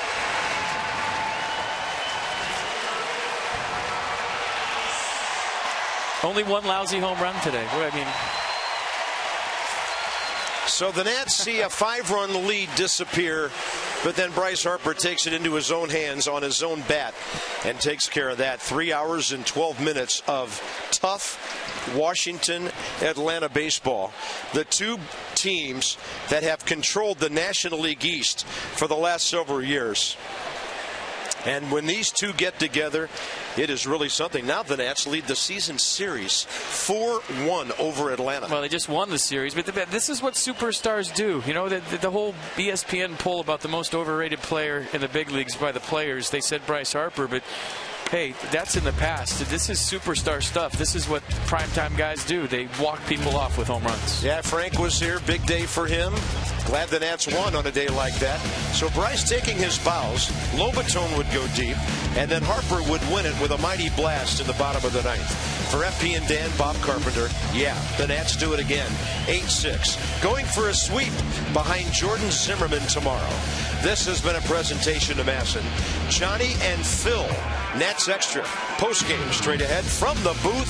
See you later.